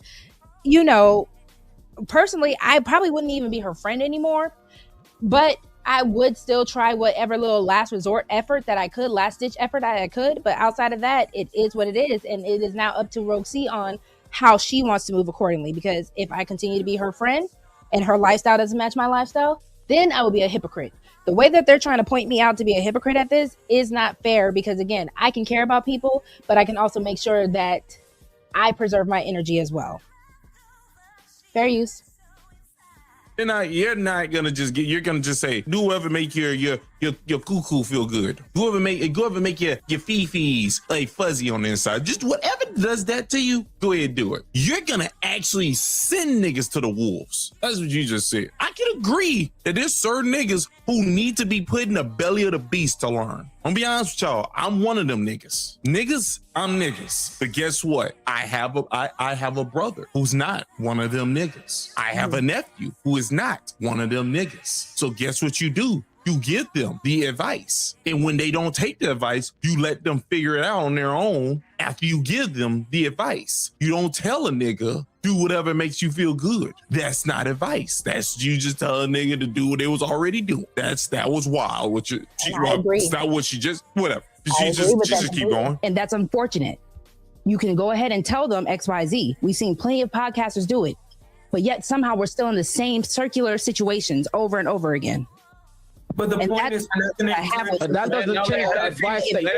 That don't change the advice you're going to give them, though. Okay, that doesn't change the advice that you're going to give them. That doesn't change what you when you know something's right and wrong. Hold on, when you know something's right and wrong, you know what it is. So even if the possibility they could possibly not listen to you and do something stupid, you're still going to tell them what you know is right. What and are I'm you not talking disagreeing about? with that. There's the, okay. like, then you can get emotional right now. If you want to get emotional right now, and you're not emotional? Oh my God. Yeah.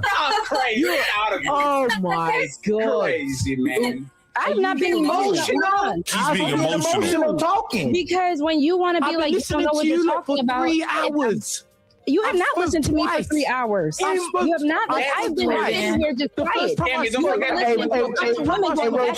Okay, so I'm gonna get a little toxic. One, all of us were sitting there waiting. Two, shout out to King Riches. He seems really cool. He was cool for him, just talking to him and what pre-show and whatever. But at the end of the day, you're a man. You can jump in. You can tell Fatty and Ali, hey, I'm gonna go ahead and hop in. If you're sitting there waiting for women to stop talking, respectfully, you're gonna be waiting for the whole show to end. I don't know what you wanted from me. We were all sitting there waiting because the whole chaos of the show that had nothing to do really with the show, because Fatty only played one clip. The show went completely left after that one clip. So again, if you wanted to hop in, you're a man, hop in. But talking over me, cutting in when you're trying to get an explanation and you're acting like you're trying to chastise me like you're my father, yes, you're emotional for that. And I'm not going to let that ride. Point blank, period. You're not my daddy. And I don't need to be chastised by some man when I'm not saying anything wrong. If you don't like how I was saying it, if you want me to apologize for how I said it, if you want me to apologize for the ranting and rambling, I'll do all that. But you're not going to chastise me like my daddy. Fair use. Are you being emotional? RogueC, are you being emotional? How's he being emotional? Then King Riches don't go but so far up. How's he being emotional if you're not being emotional? Am I being emotional right now? Fatty. Good night, everybody. Hi, Bella. Right. So, can you tell which one of us is real and which one of us is AI? How about now? Does this look real to you? If you thought I was AI. I want everybody to know. Y'all don't know because I haven't showed in the clip. King Richie's only spoke 2 times. I think this is he only spoke twice in this whole conversation that's been going on. But mind you, it's ladies first. But okay. 3 hours and 22 minutes. Listen, he's being emotional. The nigga who just said you don't know what you're talking about. He stated, "What are you talking about?" I say that don't change your. Again, calling him emotional because, again, if you're a man and you keep feeling like you need to chastise me or interject every time that I was saying something, yes, that was very emotional. Advice because of what people are. They don't change it. What are you talking about? Okay, I'm not gonna talk to people who being emotional. First of all, let's get one thing straight. You look like a black Hawaiian. I mean, like you like a Hawaiian that's a nigga. Okay, that's what you look like. It's crazy. It's crazy. Your wardrobe. And I had to take shots at you because you thought that what you just did was appropriate. All right. Ohana means family, and family means nobody's left behind. And nobody left behind means you don't bring a damn wig. All right, I hate it. I hate what you just did. So you know what the truth is, King Riches? They want to benefit from being a hoe and a wife. They don't want men to benefit from being the hoe they call us and a husband. They want everyone to do what benefits them without benefiting anyone. That's what the truth is. That's why they say, hey girl, you want to be a hoe on Monday? Go do your thing. You'll always be able to be a wife. But the man, excuse me, RogueC. Y'all don't know how to practice. Dig this. Can I finish, please? No, ma'am. You said it. You said no. I didn't cut you off, ma'am. Yes, you did. No. So because it was actually me and King Rich is going. No, you called him emotional. You cut him off by calling him emotional. You cut him off. Did you hold on? So that means that you interject. Cool, I guess. Hold on. Did you cut him off? Hold on. You're making too much sense. Because you're yelling in the midst of you having a talk. Like, hey, Fatty, no, this Fatty. Hey, Fatty. Hey, Ali, I'll let you go. Ali, RogueC.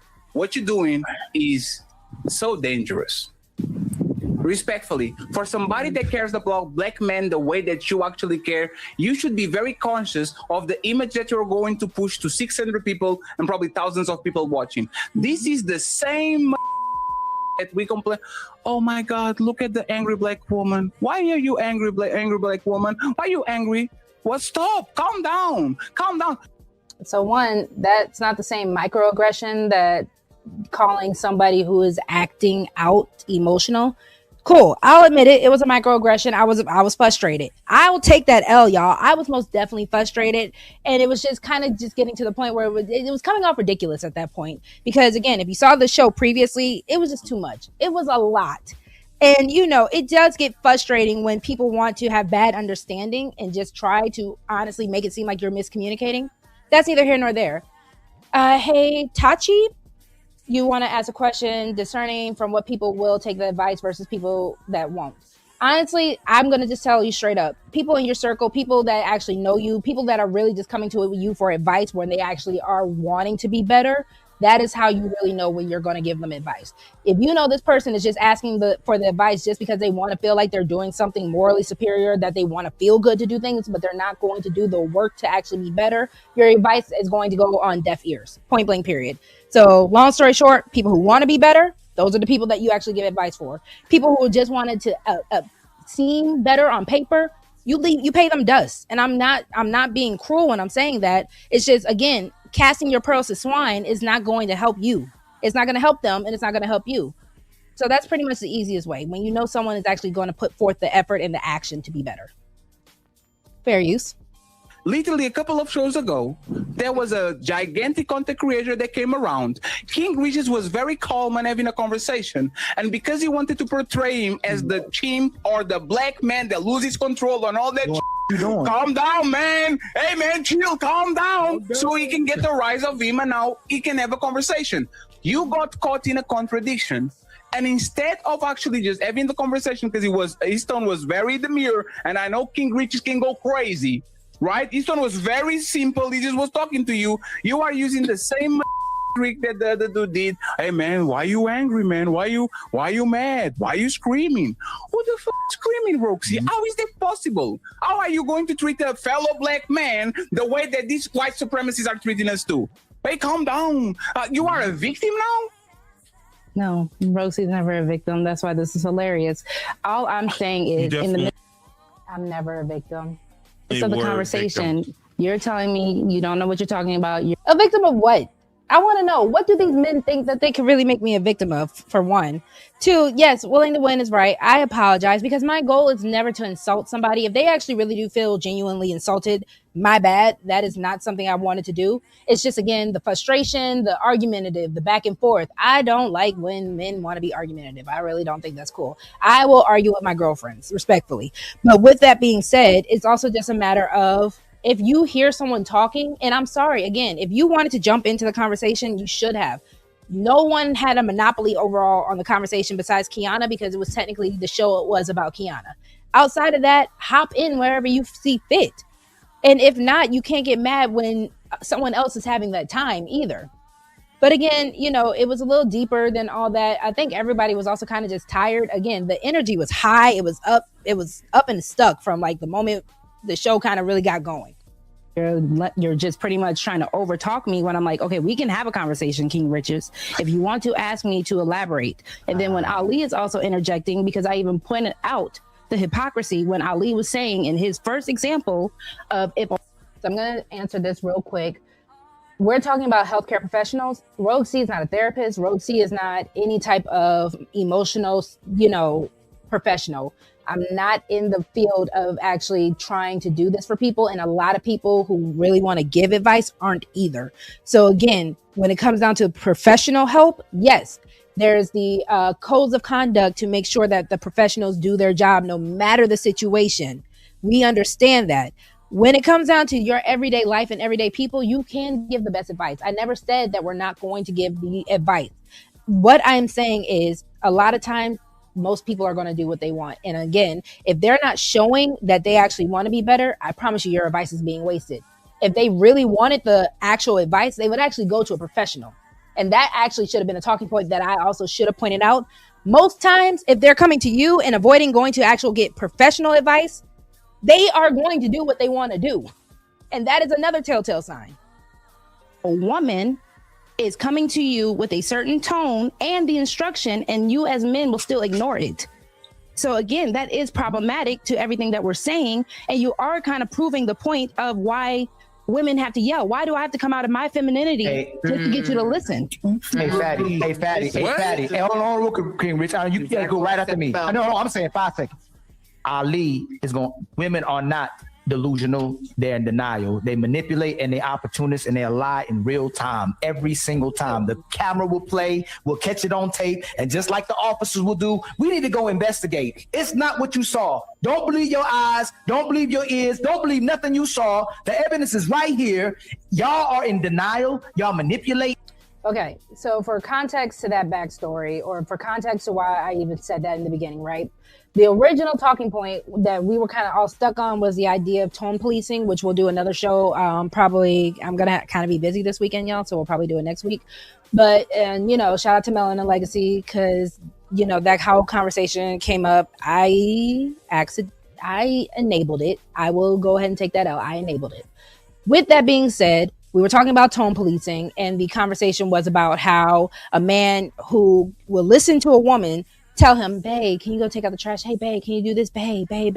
But the moment she goes, Negro, why didn't you da-da-da-da? That's when he wants to jump into action. So I was trying to bring it back to the actual conversation, because the actual conversation based off Kiana's video was about men listening to women in the divine feminine. The men took it to, should men actually listen to women? So that was what I was trying to actually bring the conversation back to, because all this other stuff was just crazy. All this other stuff was just fluff, and it wasn't even part of the real show. So I'm just like, okay, let's actually take it back to where we need to, so the show can keep going. We're constantly getting caught up in these little petty arguments and fights that had nothing to do with anything. Now, granted, it's not RogueC's show, but again, I just wanted to actually talk about what originally we were on. That's it. In real time, and then you want men to tell you the truth. That's why they ask, tell me the truth and let me choose. Y'all lie to yourselves, and you lie continuously, even when the men, you know what, y'all literally say, my sons can't be emotional. That's wild. My sons can't be vulnerable. My sons don't communicate because the patriarchy won't let them. Our own women won't let us. You got it, King Riches. And Cammy afterwards, and then we have to go main event and read the super chat, friends. Basically, this has really showcased why a lot of men don't really want to have conversations with women, because as soon as I said something that was logical, that you really could not argue, the next thing is you throw a shaming line out there to shut me up. And that's typically what a lot of women do. And this woman, Kiana, below me, shaking her head because she did the same thing, because she started saying I'm sassy when I said something she couldn't argue. So it's really typical, and what's scary, and what's scary is thing that you said, and what's scary, and what is, and you're interrupting. No, I'm asking. What's scary is that you're interrupting, RogueC. RogueC, you literally just a second ago, you are crazy. All right, you are on dope. I can tell why you trying to dress like a Hawaiian now. You are crazy. How is this even possible? What you're doing? So you're cutting him off. No, I'm asking a question. Oh. No, I didn't know that wasn't part of cutting the nigga off. I didn't know that. I thought cutting nigga off means when I'm speaking and you start speaking as well. I thought that was cutting off. I didn't know they said it's specific things. So if I start... So do we not remember when King Riches was constantly cutting RogueC off? Okay. But it's cool when they do it, right? Shout out Robbie. Sorry, I didn't get to say hi. Shout out to you, Robbie. Robbie told, she said it straight up. They wanted RogueC to just be quiet. I don't know why even pass the mic to RogueC then. Because again, I'm going to say things, and if you don't like it, or if you want to feel like it's shaking up the room, it's going to shake up the room. But again, it's cool when they do it, ladies. We're just supposed to be docile. We're supposed to just shut up. We're just supposed to be, the ones who just look pretty. And that's fine and dandy, but again, it's a matter of, I don't know. It just all comes down to the same thing. The conversation is not going to go how you want it, because you can't control another person. The same with the advice. You can't control another person. So no matter how much you can hope for the best for people, it's not always going to be that. And I think we kind of set ourselves up for failure by thinking that we're going to give the best darn advice in the world, and they're going to follow it. They're going to change their life, and then they're going to come back and tell me, thank you, RogueC, so much for the advice that you gave me. It changed my life, and I am just so much better and happier now. We all want that beautiful picture painted, right? We all want that beautiful fantasy in our head. But the reality is it's not going to happen. Not all the time, at least. And that was the conversation that I was trying to have. But again, I do apologize for, cutting off King Riches. I do apologize if any of my actions came off obnoxious. Again, we were having a back and forth. The panel was already kind of just turned up. So everybody was kind of just on edge already. So I do apologize for my unprofessionalism. singing Star Spangled Banner, if I start singing it, that means I'm not cutting you off, right? Maybe I'm wrong. Maybe if I start singing Lil Richard's song about like maybe if I do that, I'm not cutting niggas off. I know that there's certain things if you do, you ain't cutting nigga off. It's crazy your logic. He interrupted you and you interrupted him. Just like y'all did. It's cool. What? No, she said he was emotional while he was talking. Read the room. This man was quiet for 1 hour and 30 minutes. I literally pointed out, thank you, King Bridges, for being patient. Every time he talks very calmly and he talks on a very short period of time. The 2 times he got the microphone, you sassy, and why you screaming at me? And he's the calmest motherfucker in the room. Maybe he has to dress with the suit and a tie and like, what the fuck are y'all doing? Let the man motherfucking talk. No, respectfully, this is why nobody listens to y'all. Because the calmest man in the room that talks the least is trying to talk, and y'all, for whatever reason, can't let him finish. Gaslighting the hell out of him. That's crazy. Cammy, next, No, go after the questions. Go ahead, King. Jesus so like Christ. as I was saying to RogueC, at the end of the day, if you know what is right and wrong, regardless if the person asking you for advice may possibly go and do something stupid, you're going to still give them the correct advice that you know is correct. You don't need to start talking into the intricacies of, oh yeah, well, you know, a lot of people that I talk to, they still do the wrong thing. But okay, that's on them. But you know, you did your part and you told them what was the right decision, the right choice. And that's where it ends. You don't need to go into, well, maybe she's going to be a bad wife for the guy. Bro, that's not what we're asking you. We're asking you, what is the advice you're going to give to that person? And the question I had for Kiana is, are you actually a coach? Do you actually coach people in real life? Because that's really scary. I have just started, so I'm still building. I think you need to just stop. I'm what? Hi, BG. Welcome in. I hope you're having a beautiful day. Hold on, y'all. My bad. Hi, BG. Welcome in, love. Make sure I said hey to everybody. White flag. Hello, hello. Y'all are telling me, listen, listen, the reason why I can apologize is because I can admit where I'm wrong, right? I have no issue actually learning from situations. I have no issue. I'm a new content creator. I'm new to these panels with a bunch of other people.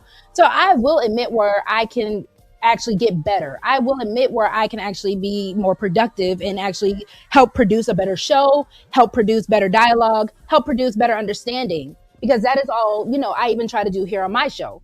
So understanding and actually just making sure that we get to point A to point B is something that I do care about. But hello. Thank you so much for coming through, BG. Oh, BG, you see, this is why I can't put your comments up. You're not right. You know, listen, let me get this off the screen real quick so we can finish the video.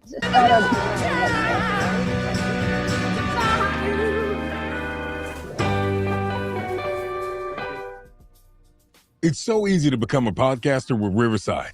First, go to Riverside and open an account. When you're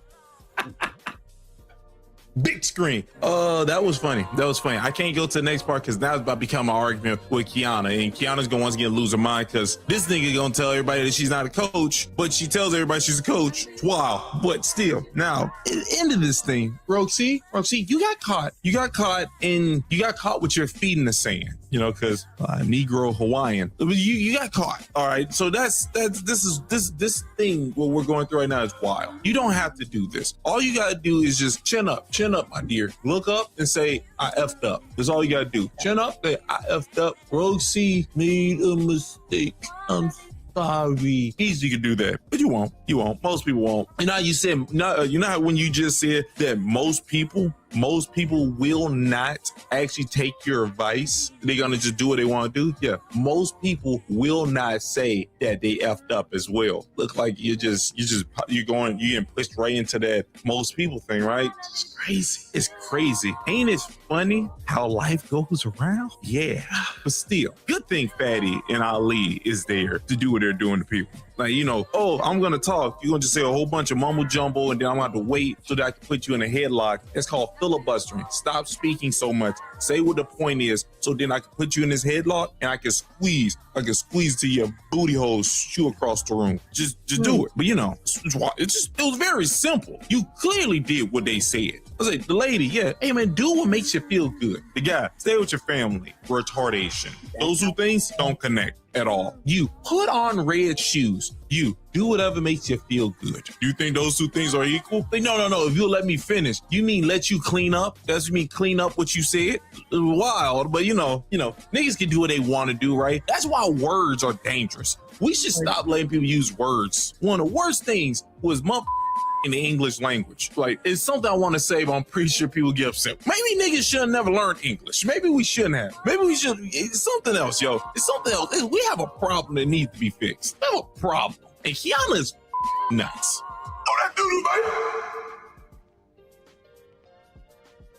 So shout out again to that Shaq.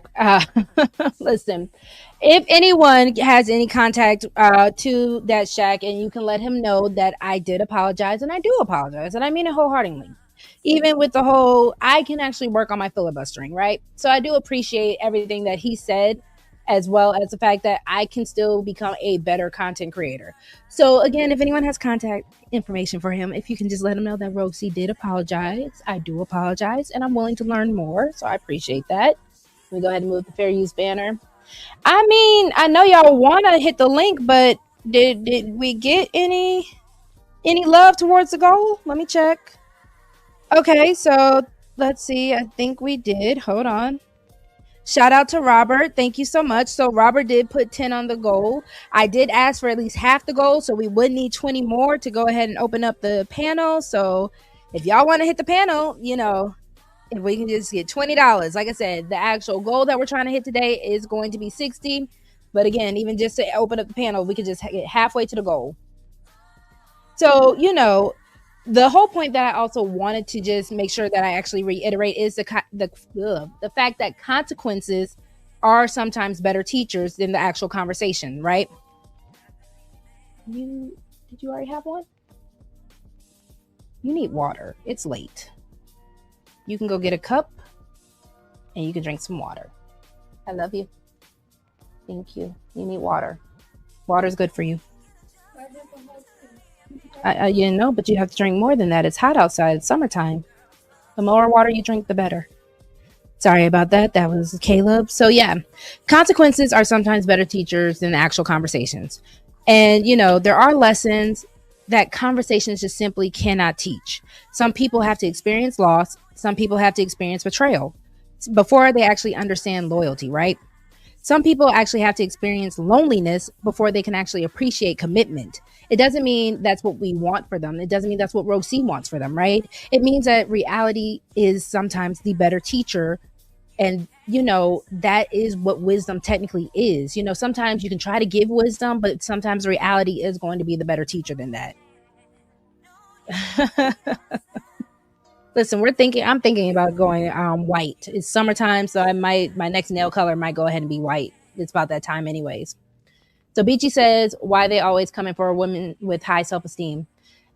Beachy, we had a conversation a while back ago about how humbling women is such a big deal for a lot of these men. I even think that a lot of these men actually get with women that they don't like just to humble her, because sometimes they just see a light inside of you and they just want to go ahead and just break you down, tone it down, and do all those things instead of actually cultivating it and making you shine brighter, because then it feels like they are now you're so completely out of their league that you are now just so untouchable to them.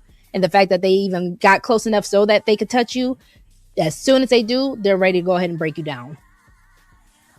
All right, y'all. So like I said, Tay, tell your people to support the show. I know you want to get up here. Tell the people to support Tay, because at the end of the day, your girl, I love what I do with y'all. But y'all be supporting all these other content creators and everything else. And then y'all just want to, you know, the people who actually try to prepare a show, have conversation with y'all pay us dirt. But it's love. It's all love, y'all. So yeah, we're going to go white toes. All right. So I want to ask you all, have you ever ignored good advice? And what lessons did you actually have to learn the hard way? And when you had to learn that lesson the hard way, did someone actually Tay is cracking me up. Did someone warn you before you actually had to learn the hard way? All right, Taylor, hold on. 1 second. I see what you did there. Beachy is good with puns, y'all. That is actually... I see what you did there, Beachy. Hold on, y'all. All right, Taylor. Just because Taylor knows she gets special treatment. Hold on, y'all. Give me 1 second.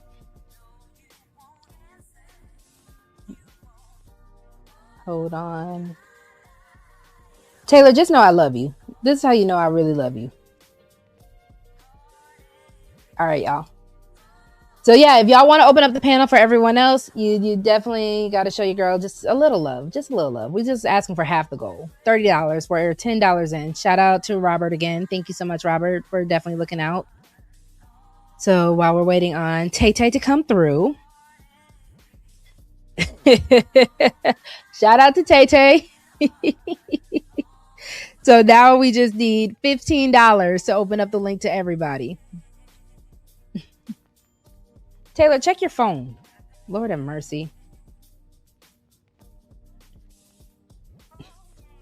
All right. So now that I actually got to really get into what I was trying to say, it is just a matter now of making sure that we understand the whole situation of just casting our pearls to swine. So I do kind of want to know, have you guys ever given advice to somebody and they kind of just said, forget you and your advice? And how did that make you feel? Because everyone's acting like RogueC is crazy. How did that make you feel when somebody, you gave them the best advice that you could ever think of and they just kind of threw it back in your face and paid you dust with it?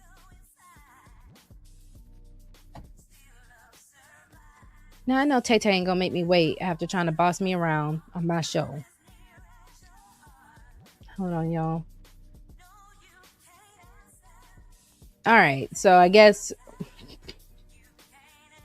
y'all be making me break my own rules. Y'all know I love y'all. Here we go.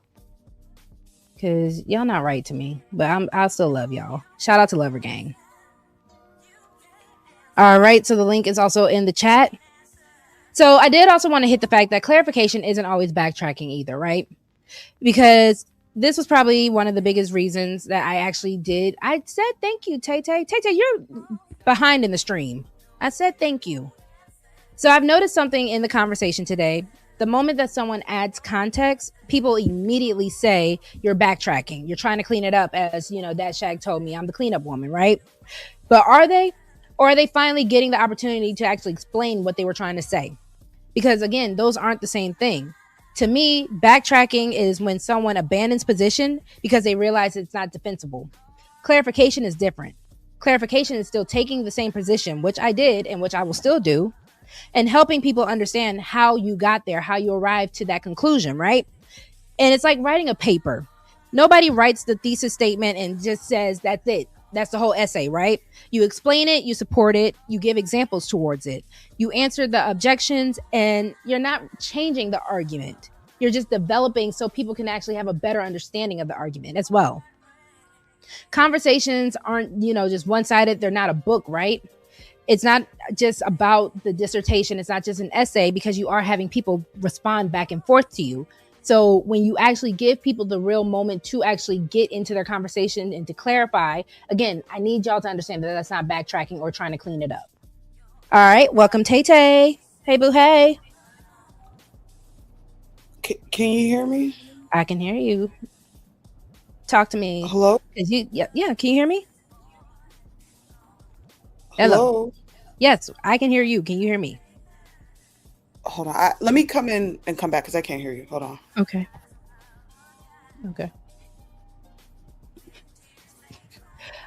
All right. So again, and we also know that people also don't listen just to understand. And I think that's an issue, not just with men, not just with women, right? It's a people problem. There are two ways that people listen. Some people listen to understand, and other people listen to respond, which I said earlier. Or worse, they want to have a gotcha moment. They want to catch you into something, right?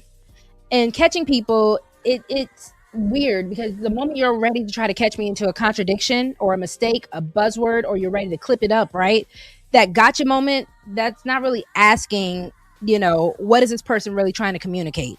That's really just trying to say, how can I prove this person wrong? And that's an issue that a lot of people have even in their real relationships, because instead of listening to how I can fix this, you're really just listening to be like, well, you do this too. Well, you don't tell me this. Well, you don't do this for me. And again, how are we actually getting somewhere with that?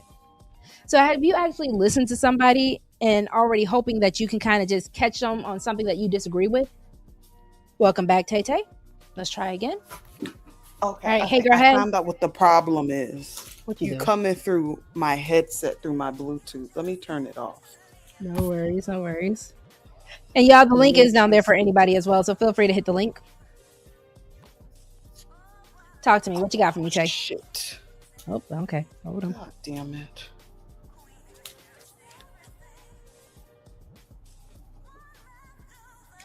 Welcome, Zyrax. Thank you so much. Right. There you go. I can hear you perfectly now. Coming through my computer.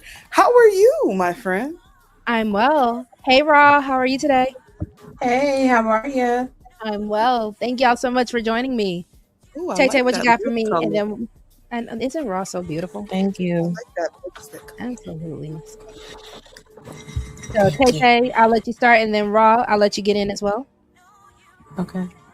Yeah, I don't think that you did anything wrong. Me personally, listening to the conversation, I think that they were gassing up the conversation to make it seem like it was a problem, and as if they didn't comprehend what you were trying to say, which I mean, they clearly have bad understanding, right? But what you said made perfect sense, because at the end of the day, you could tell somebody the quote unquote right thing, whatever that is, until you're blue in the face, and people are gonna do what they're gonna do at the end of the day. I agree. That's also just shout it. out to you, Tay Tay. Tay Tay did actually send the other 15 for y'all, so the link is open for everybody.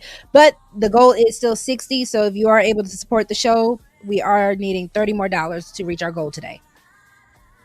No, but I agree with you, Tay. And Raw, I'm gonna let you go ahead and get in, and then what's up, Willing to Win? Oh no, I would just say shout out to Tay Tay, but I think it's really ridiculous that whenever these conversations are had, right? Men think that it's respectful to be like, oh, what you're talking about is nonsense, or I don't know what the hell you're talking about, and blah, blah, blah. When they know very well what you're talking about, they just don't know how to start the conversation to disagree with the point respectfully. I also think it's really crazy that he kept calling you Black Hawaiian. First of all, you're a really gorgeous girl. Like, was that meant to be an insult? So you're saying that an African American woman has an exotic look. Are you attracted? Because I'm confused. It was the flowers. I had, I went ahead and kind of did it was almost like a lei. It actually did look kind of like a lei now that I look back at the video. I had my hair out on one side. I had a bunch of flowers just kind of cascading through the hair. And I had a very colorful outfit on. I wanted to bring some color over to Fatty's channel. It was a fun time until it wasn't. You mean some femininity. The femininity that they always say that we don't have, right?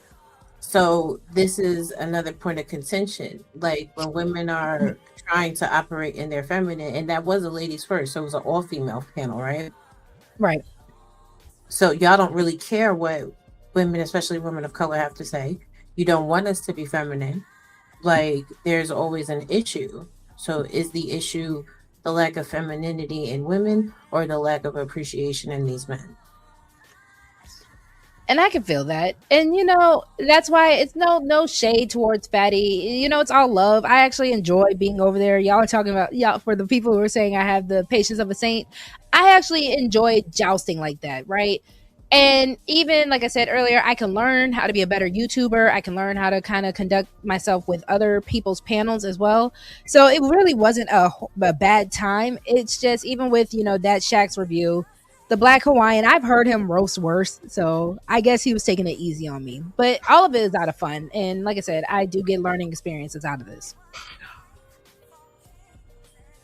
God bless, girl. Well, I mean, I'm a baby YouTuber, so I can still learn some things. And again, none of these men can really hurt my feelings. None of these men can really do anything to me. And I don't think any of them really have any bad. I'm not saying I'll meet any of them or let them get close enough for me to find out. But I don't think in the sense of having issues with RogueC, you might not like my talking points, but I don't think you just flat out hate RogueC, right? And I think that's also the fun thing about it. I don't think that Shaq hates me. I don't think Fatty or Ali or King Riches hates me. So it can be just a matter of, okay, my bad if I did insult you, because I wouldn't want to be insulted either. And we can kind of keep it pushing. Willing to win? Welcome, welcome. What's up, everybody?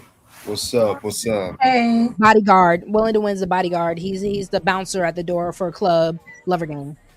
Hey. Where do I start? Because Willing to Win, y'all, he's quick to be like, Rogue, you know you was wrong, RogueC, you know you didn't do right, Rogue. I'm just keeping it real. I mean, I think y'all were both wrong, to be honest with you. I don't think it was just you. I think it was him too. I said in the chat, I said, y'all were both wrong. He kept cutting in and cutting you off. You said he was emotional. So I think both sides y'all were both wrong, regardless. It's not just you, it's just him. But I think the whole conversation was all over the place since the beginning about the tone policing. Because remember, the tone policing started off the conversation. And I think as the show went on, it got much heated until, they cut it in and dominating the conversation and etc. Right. So I just think like it was a great show. I'm not taking it away from it, but it was just like it was all over the place at the same time. So I just think that I think we just need to just be respectful of one another, right, and not just be throwing shaming tactics, dominating the conversation, throwing insults and stuff like that. So that's just my opinion. And we're going to talk about the tone police situation in another show I got already planned for everybody. So I kind of also wanted to break that down a little separately. Like even that Shaq was saying, there was so much going on. And, shout out to Fatty, because Fatty actually... Shout out to Fatty. Fatty actually kind of clipped everything all together. So instead of having to go back and forth between everyone's lives, my own live, we could kind of just get to the meat and potatoes of each show part that people want to talk about. That show was wild though, but it was a learning experience. And for those who were watching, I'm sure it was entertaining. Willing to Win, Tay Tay and Raw. I don't know if you guys saw it from last Sunday. Listen, I don't have the what word am I looking for? Capacity? Yes. I don't have the mental capacity to sit through certain things, and respectfully, them people are not the type of people that I would listen to without getting agitated. So I was in and out, girl. But I did, I was there for you I appreciate that. I was in and out. I know it can be a lot for people, and like I said, that's just like me. No, Willing to Win, you were there like the whole time. That's why I'm like, shout out to Willing to Win. Yeah, I was. Willing to Win is that type of person you want on like your side. If you about to go out all night, he's gonna be your rider. He gonna be with you the whole time, and I appreciate that. Willing to Win. There are times where I'm just like, all right, I'm sitting in the corner and I need water. Willing to Win's like, you got this, Rogue. Keep going, Rogue. And I'm like, all right, we doing this. So he's a good hype man, y'all. Shout out to Willing to Win. Keep fighting, right? There are times I'm like, Willing, I can't. And then listen, Willing to Win is just corny for this, because he'll be like, RogueC, you got to be willing to win. Ha ha ha ha. Like, I see what you did there. Extra. While I have y'all up here, though, I did also want to ask you, since we are getting closer to monetization, I was going to think about doing like movie nights and stuff like that for members. I don't know what else kind of stuff you guys want to do on member shows. I kind of want to make sure that it's worth the membership for everybody. I don't know, Raw, since you kind of been also doing the YouTube thing for a while, you've been monetized for a while. If you have any advice about what member content should be done.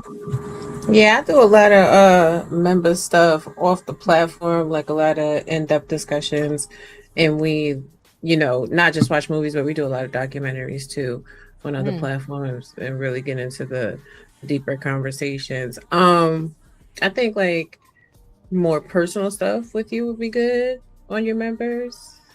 Okay. And like just a specific lives just for the members.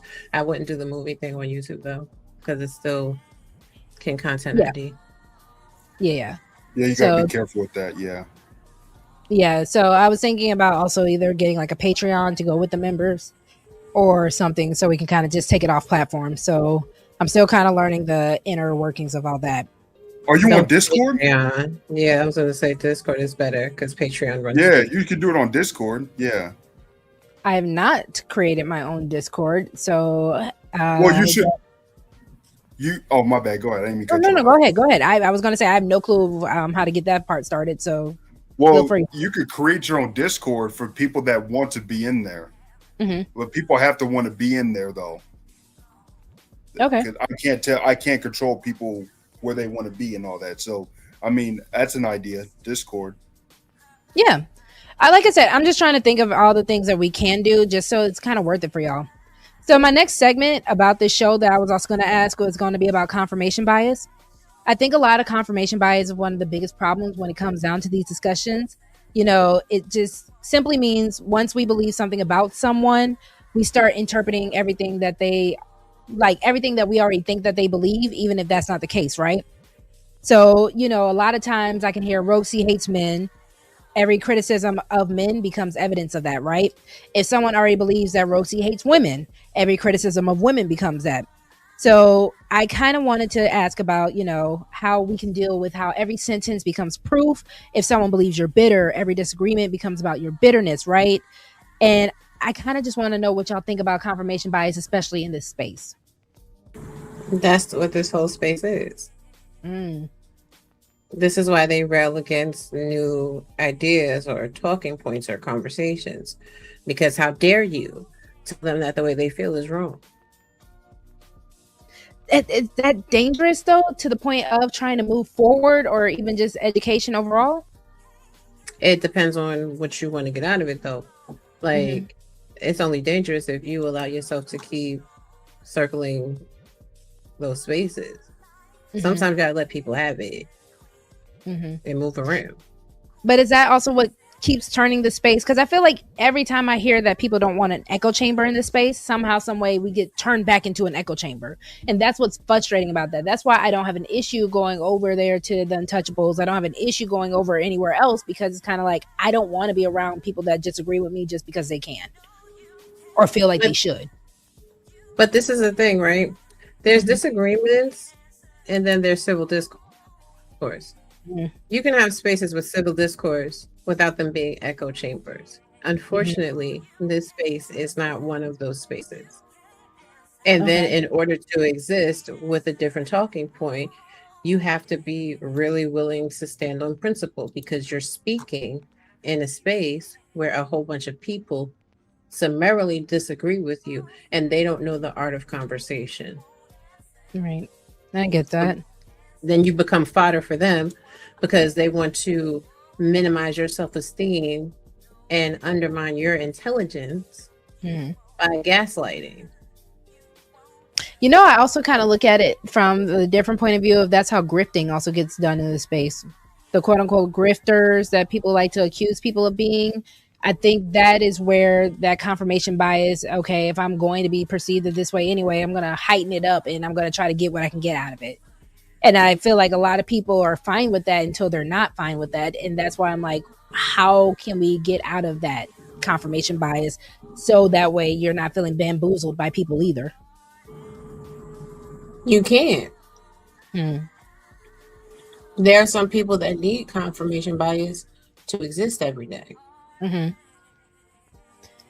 I get that. That's like I said, it just becomes scary, because once people decide that they think you are some way, or they think that they know who you are, sometimes nothing's going to really change it. And you're no longer being evaluated for what you say or do, but they're just evaluating how they feel about you. And that really just seems so low level, and I get it. I get where we are at.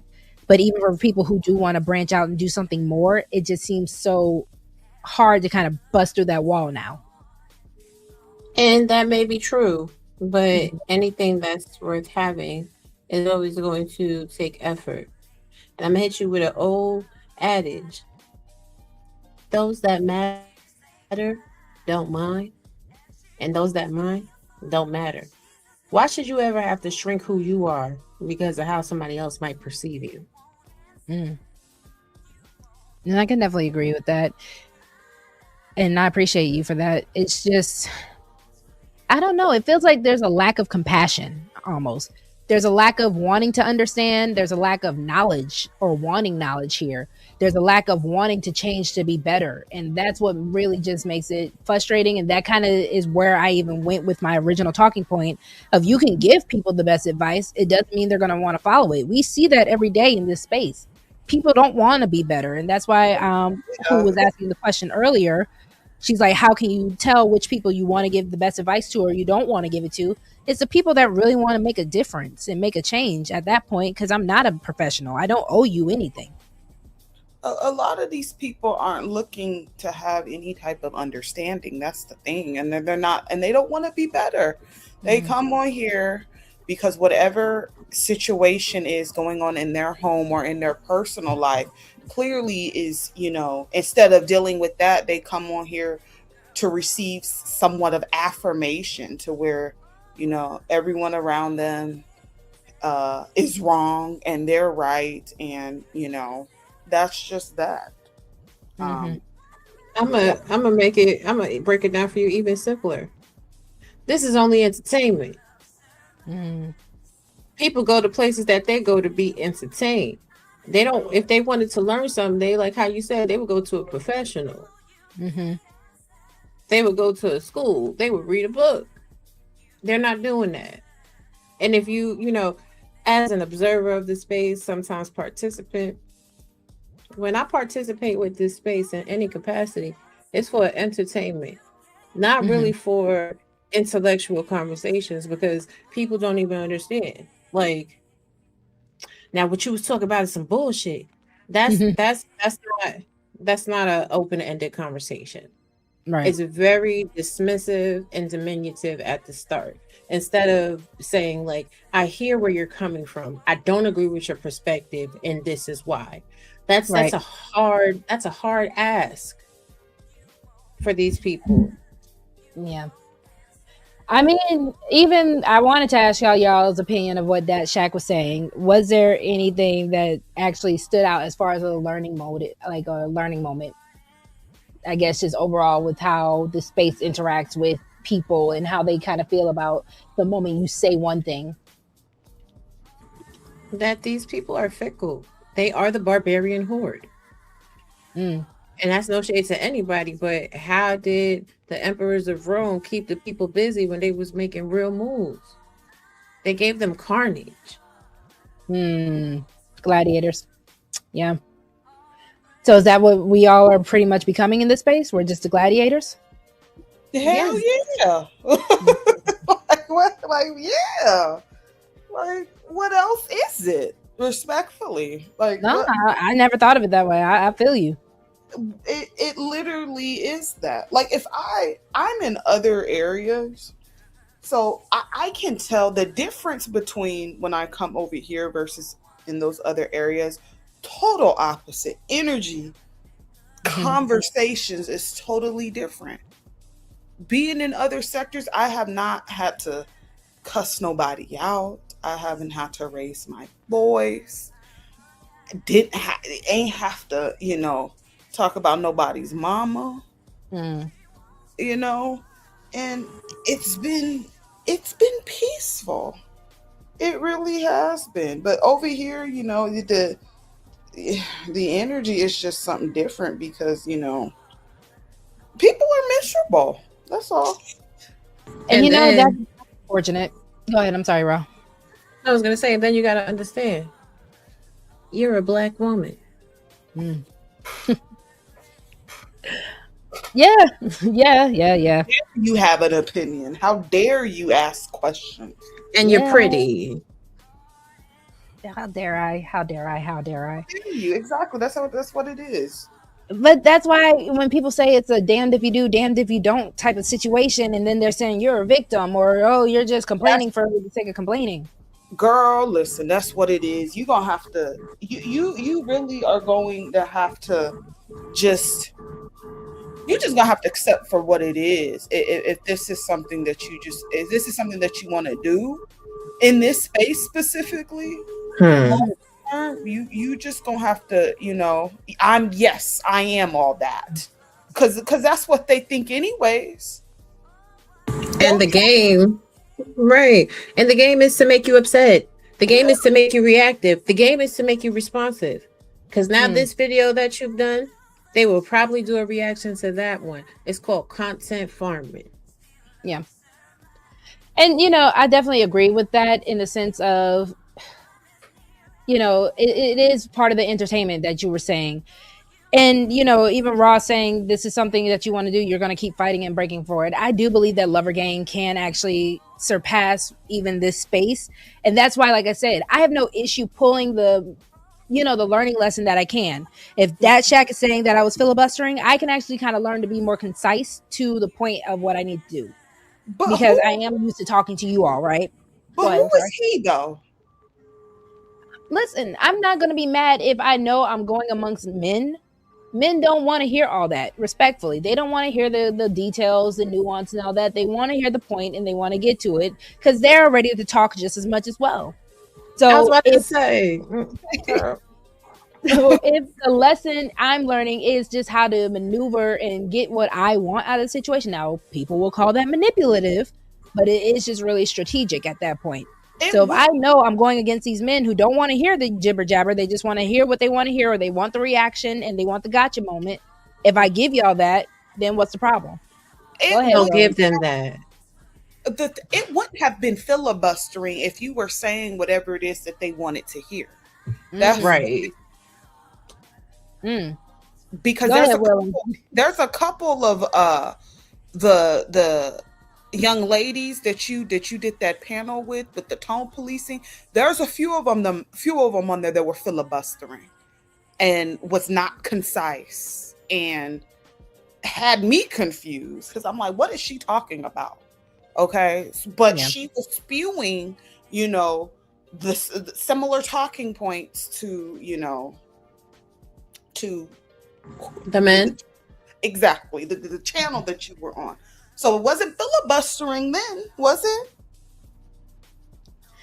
Of course, and the men were talking to you a mile a minute with a pound of words. So were they filibustering too? Because they weren't very concise from the clip that I saw.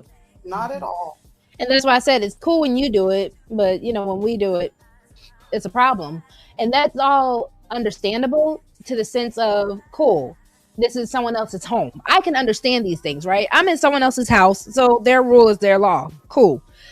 So I don't have an issue with adapting to it, is pretty much what I'm saying. But Willing to Win was shaking his head at me. So what you got for me, Willing? I agree with the ladies are saying.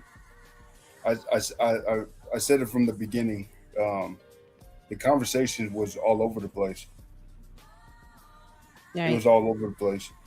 Everybody. So why were you shaking your head at me like I was saying something wrong? No, I wasn't trying to shake my head at you. I was just saying it was just all over the place, from beginning to end. And that's why I can roll with the punches. I think that's the whole thing also about kind of maneuvering and shaking with these conversations. And people are going to say what they want to say. That Shaq, I think he was already going to be ready to kind of review the fact that I wear wigs. I knew that was coming. Yeah. And that's not a problem to me at all because that's his preference. And, it is what it is. It's kind of strange when you're throwing your preference out there on a woman that you're kind of just... That you're doing review of, like... You're right. You're not interested in... You already hit my talking points. So it's kind of like, I don't know... what else was there for you to say? You didn't like my talking points. You didn't like how I was filibustering, quote unquote. You didn't like how I was approaching the conversation. So that's understandable. So throwing my wig in there, which I thought was really cute. I put all the flowers in it. It was very colorful. It was supposed to be like a little rainbow because the dress I was wearing was one point. These obsessions with weave and wigs, I just don't. Did we not just do the show? But he did agree with you at one point about. I forgot what he said. He did agree with you one time at least. Because he's not going to sit there and just kick her all in the back. He has to say something positive to maintain balance with this audience, because then it looks like a man attacking, harassing, and beating up on a woman for no reason. Well, okay, so I kind of, do y'all want to go? I kind of wanted to do this, so I don't know if y'all want to do this. Do y'all want to go through the comments? Because don't do it. Don't do it. Not really. Listen, I've already done it, so that's what I'm saying. Do y'all want to go through the comments? I've already done it. And listen, my skin, I actually will thank this space because my skin has become significantly tougher. So I'm really not mad at it because, again, I can kind of just eat the meat, spit out the bones. You know, it's not a matter of really needing to really internalize these things. And I think it just really helps me kind of understand things. One person way back when called me a Temu version of Candace Owens. And I'm okay with that. I think I'm a little goofier than Candace. All right, so Robert's saying, nah. I kind of, listen, y'all, don't ever think that, and that's why I was even saying on the panel, RogueC is never a victim. I am not a victim by any means necessary because I kind of already know if I'm walking into a lion's den, what's going to happen. The lions are going to be hungry. The lions are going to attack. I already know what I'm walking into 9 times out of 10 in a lot of the situations in my life. And that's why I came to the conclusion about how most people aren't even going to listen to the advice you give them unless they're really ready and they're going to be ready to do the things that they need to do to change. Love, how are you? Well, you got to be She-Hulk most of the time when you walk in the lion's den.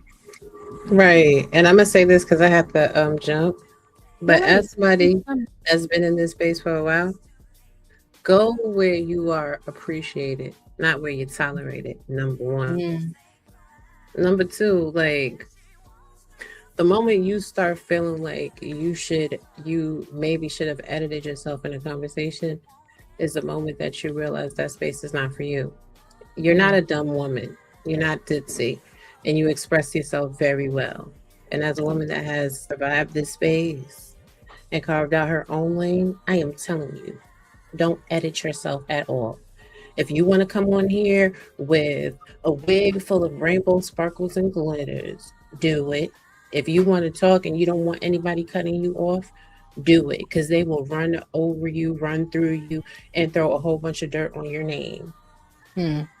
Walk in your purpose, sis. Thank you. I might do the rainbow, like the fairy strings and all that in the hair. I might do that. That would be really fun for y'all. Girl, come online with a 33-inch bust down, okay? Oh, Tay-Tay. And Tay-Tay. Listen. Because you know I might. Do it. What they gonna do? Right. What are they gonna do?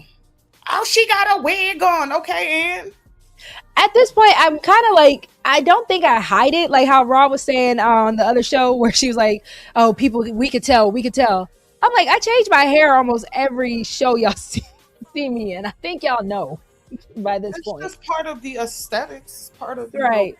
The freaking woman, like no different than when I give y'all a nice little outfit, you know. Hey. You are beautiful, RogueC. Oh, thank you. Right, you're in, and you're a consumer in a free enterprise. You could do whatever in the hell you want to do. Child, let me go because I really have been staying away from this space because I don't like when they attack people like this. Because when the situations are reversed, they never call out what a man is doing wrong.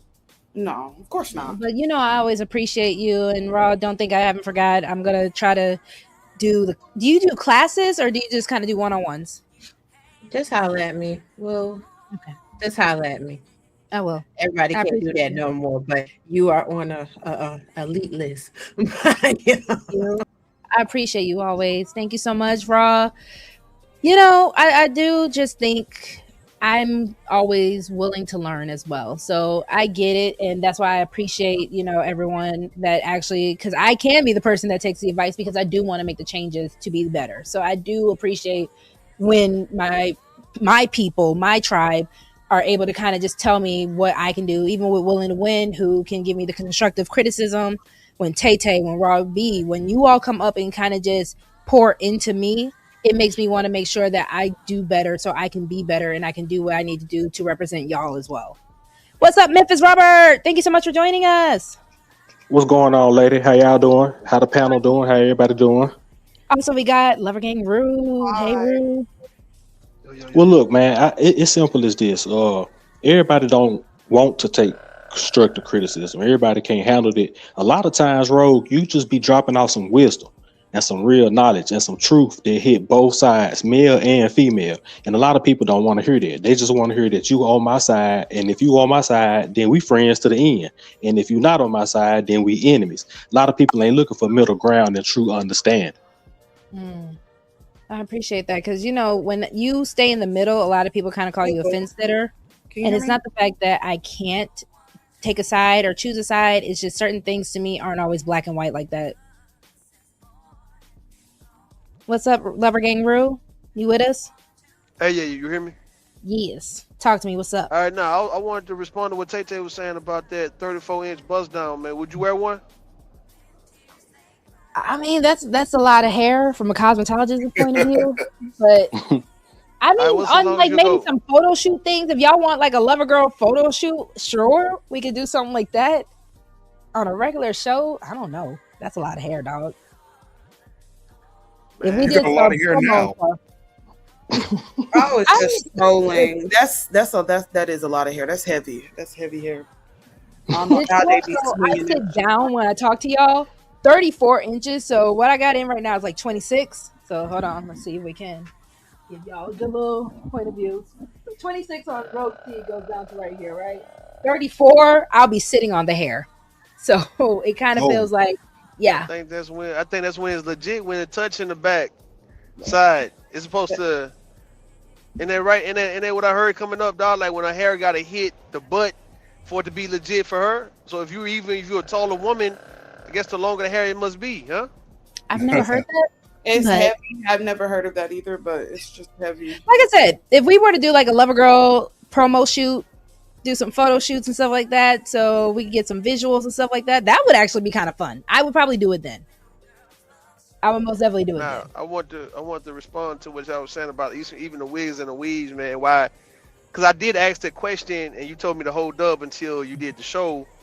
And I just wanted to know, because I kind of mentioned the other day when you did the show, dude, why don't women, because I've never heard women complain or care about what men do to make themselves look good and feel good. Like, I've never just heard women complain, unless a man is not doing it right. But like, whatever he want to wear, whatever you want to do to his hair, whatever type of shoes he want to wear, whatever type of car he want to drive, how he want to pimp out his car. Like, it's like whatever he really want to do to make himself look good and feel good. The jewelry. I've never just heard women sit back and have so much of a problem with that. So why so many men just have problems with what women choose to do to beautify themselves, man? What's that about? Shout out to T. She was pretty much coming to the conclusion it's definitely an insecurity thing. Even it was kind of like I said, it was a little distracting with that Shaq's review of the video, because one moment you are commentating on my talking points and going against that, and that's fine. And then it was like that little stick it to you, that gotcha moment, and you wear weave or wig, so now I gotta get your sister because of that. Listen, and it kind of makes your argument a little less serious. So I think it's the humbling, the insecurity, like how T was saying, humbling on like the situation that just happened with me. And then it's just a matter of a lot of times, shout out to Aries. Aries said this as well. And she was like, it's energy harvesting. The moment that we react to it, they absorb all that energy. It makes them feel good, because that's the closest thing to an actual conversation with a woman or a baddie, depending on who she is, that they're going to get to. I was just gonna say, if we really wanted to like insult y'all, as far as like your appearance and hairline and choppy beards and patches and all that, if we really wanted to go there, we would. Taco meat. The taco meat on the chest and on the beard. But a lot of the times we do be sparing y'all because we like you, you know. But see, what I was saying, my bad, Tay. What I was saying in Nighter's chat the other day, I said all men love that baddie aesthetic, the weave, the wig, the makeup, the nails, the dress, the shorts, the whatever. It's just when men catch feelings for it. It's when they want to to kind of tone that down. Is when they catch feelings for it, right? Cause I remember what you said on Nighter's panel, that these are same men who will be liking on Instagram the baddies, and they never like the natural women pictures like that. Like they're not thirsting, so they understand. So what it is, the men know that the wig, the weed, the freakum dress, the nails, the toenails, the fingernails, the makeup, it's gonna bring a reaction. Like it'll cause a hunger that a lot of men can't control, a lot of thirst that a man just can't control. So therefore, it's like everybody would blame you as a woman for being just as sexy, and it's fine, because men are supposed to be viewed as dogs, the predators, the ones who's hunting, right? And the reason why a lot of y'all get victim shamed for that, because it's like you lured this dog, this wolf, this lion to come and attack you, because he couldn't control that, because he saw you with this baddie aesthetic. For why he's trying to tell you in so many words, like the guy who you was reviewing, hey man, that wig and weave gonna get me going, man, if I see it in person. Let alone a wig and a weave with the nails done, and then them shorts, man, and them heels, man, it's gonna get me really want to jump on you. But I'm supposed to be more civilized than an animal, but I'm not really that much civilized, because you bring that out of me, that primitive nature out of me, and I'm gonna blame you for that. And that's like, you notice, women the ones who get blamed for just being a little too sexy for men. We've been getting blamed since the times of the Bible. If you it's never even let's get biblical for a second, just real quick. I'm not gonna go. My show is based off the Bible, so go for it. No, go ahead, go there. That's the best place to go. Let's go deep for a second, because even with the story of Solomon, I'm gonna make it brief, bro. Even with the story of Solomon, they Solomon was a hoe. Okay, he was a whoremonger. That it is what it is. But you know what they did? They blamed them women, and the demons and every other outside entity. They blamed the women for him being a whoremonger. Why is it always a woman's fault? Yeah. Why can't it just be why can't it just be this individual just can't control themselves? Is it, before Robert go, is it this, Tay? Is it, and I know I'm gonna sound just typical, but is it the fact that a lot of these guys who have a hard time accepting a woman who is a baddie, is it because he is envious, and would he like to be that? Because a lot of guys are transitioning. Shout out to ASAP Rocky. That is horrible, transitioning. A lot of guys are transforming into the baddie. Like these men, the transformer, these guys are transforming to the baddie aesthetic. They're not just being they ain't trying to become just natural, or women who dress down, who just look average, right? They're not just saying, you know what, I don't want to be a man no more. I'm gonna get the surgery, and I just want to be just a female, but I'm not gonna be the female that I'm talking against now. So what I'm saying in so many words, these guys, for you guys to have, not you guys on the panel, nobody around, I'm saying for these men to have a hard time, like they have a hard time with this woman being sexy the way that he like it, is it simply envy? And could he be thinking about transitioning and becoming that, and mad that she's that first, or she's that naturally, and how would he go by doing it? I'm sorry. So that could be an envy and a jealousy thing. Yes, that could also be a possibility. It is also just a matter of a lot of these men can't control it. You can't control how sexy a woman is. A woman can be sexy in a potato sack, and that'll still just piss off a lot of men, because it's like, why are you in a potato sack and that gets me going? Why am I so undisciplined, or I'm so out of control that anything that you do because of your beauty and your body, that I can't just keep myself together? Hey, so I do believe the talking point of being too sexy is a thing. What's up, Poppy Blanco? How are you? Hello. Shout out to Poppy Blanco in the building. Have you seen them women in them burkas? No homo. Listen, Have you seen them shapes in Do them burkas? women have to say no homo? Is that really a thing? Well, I'm just saying. I'm just saying. Listen, I be looking. I look at everything. Okay, I done seen them shapes in them burkas. Okay, Shout out to the burka baddies. And them, women can't. and they, you can see the you know that I know they got a. There's some of them that got a shape under there. A lot of them. I don't think clothing takes away a woman's body type. No, I know that. I know that. But what I'm saying is that like if we're talking about like as far as like the baddie aesthetic, the freakum dresses and the appearance, I mean, if a woman, if she's shapely, she just gonna be shapely no matter what she wears. Like you said, a potato sack, burkas, anything, Hey, y'all know my Well, opinion let me about jump that in right quick. Hold on, real quick. No, Ro, you're ahead. also you're a little low too. All right, let me come back.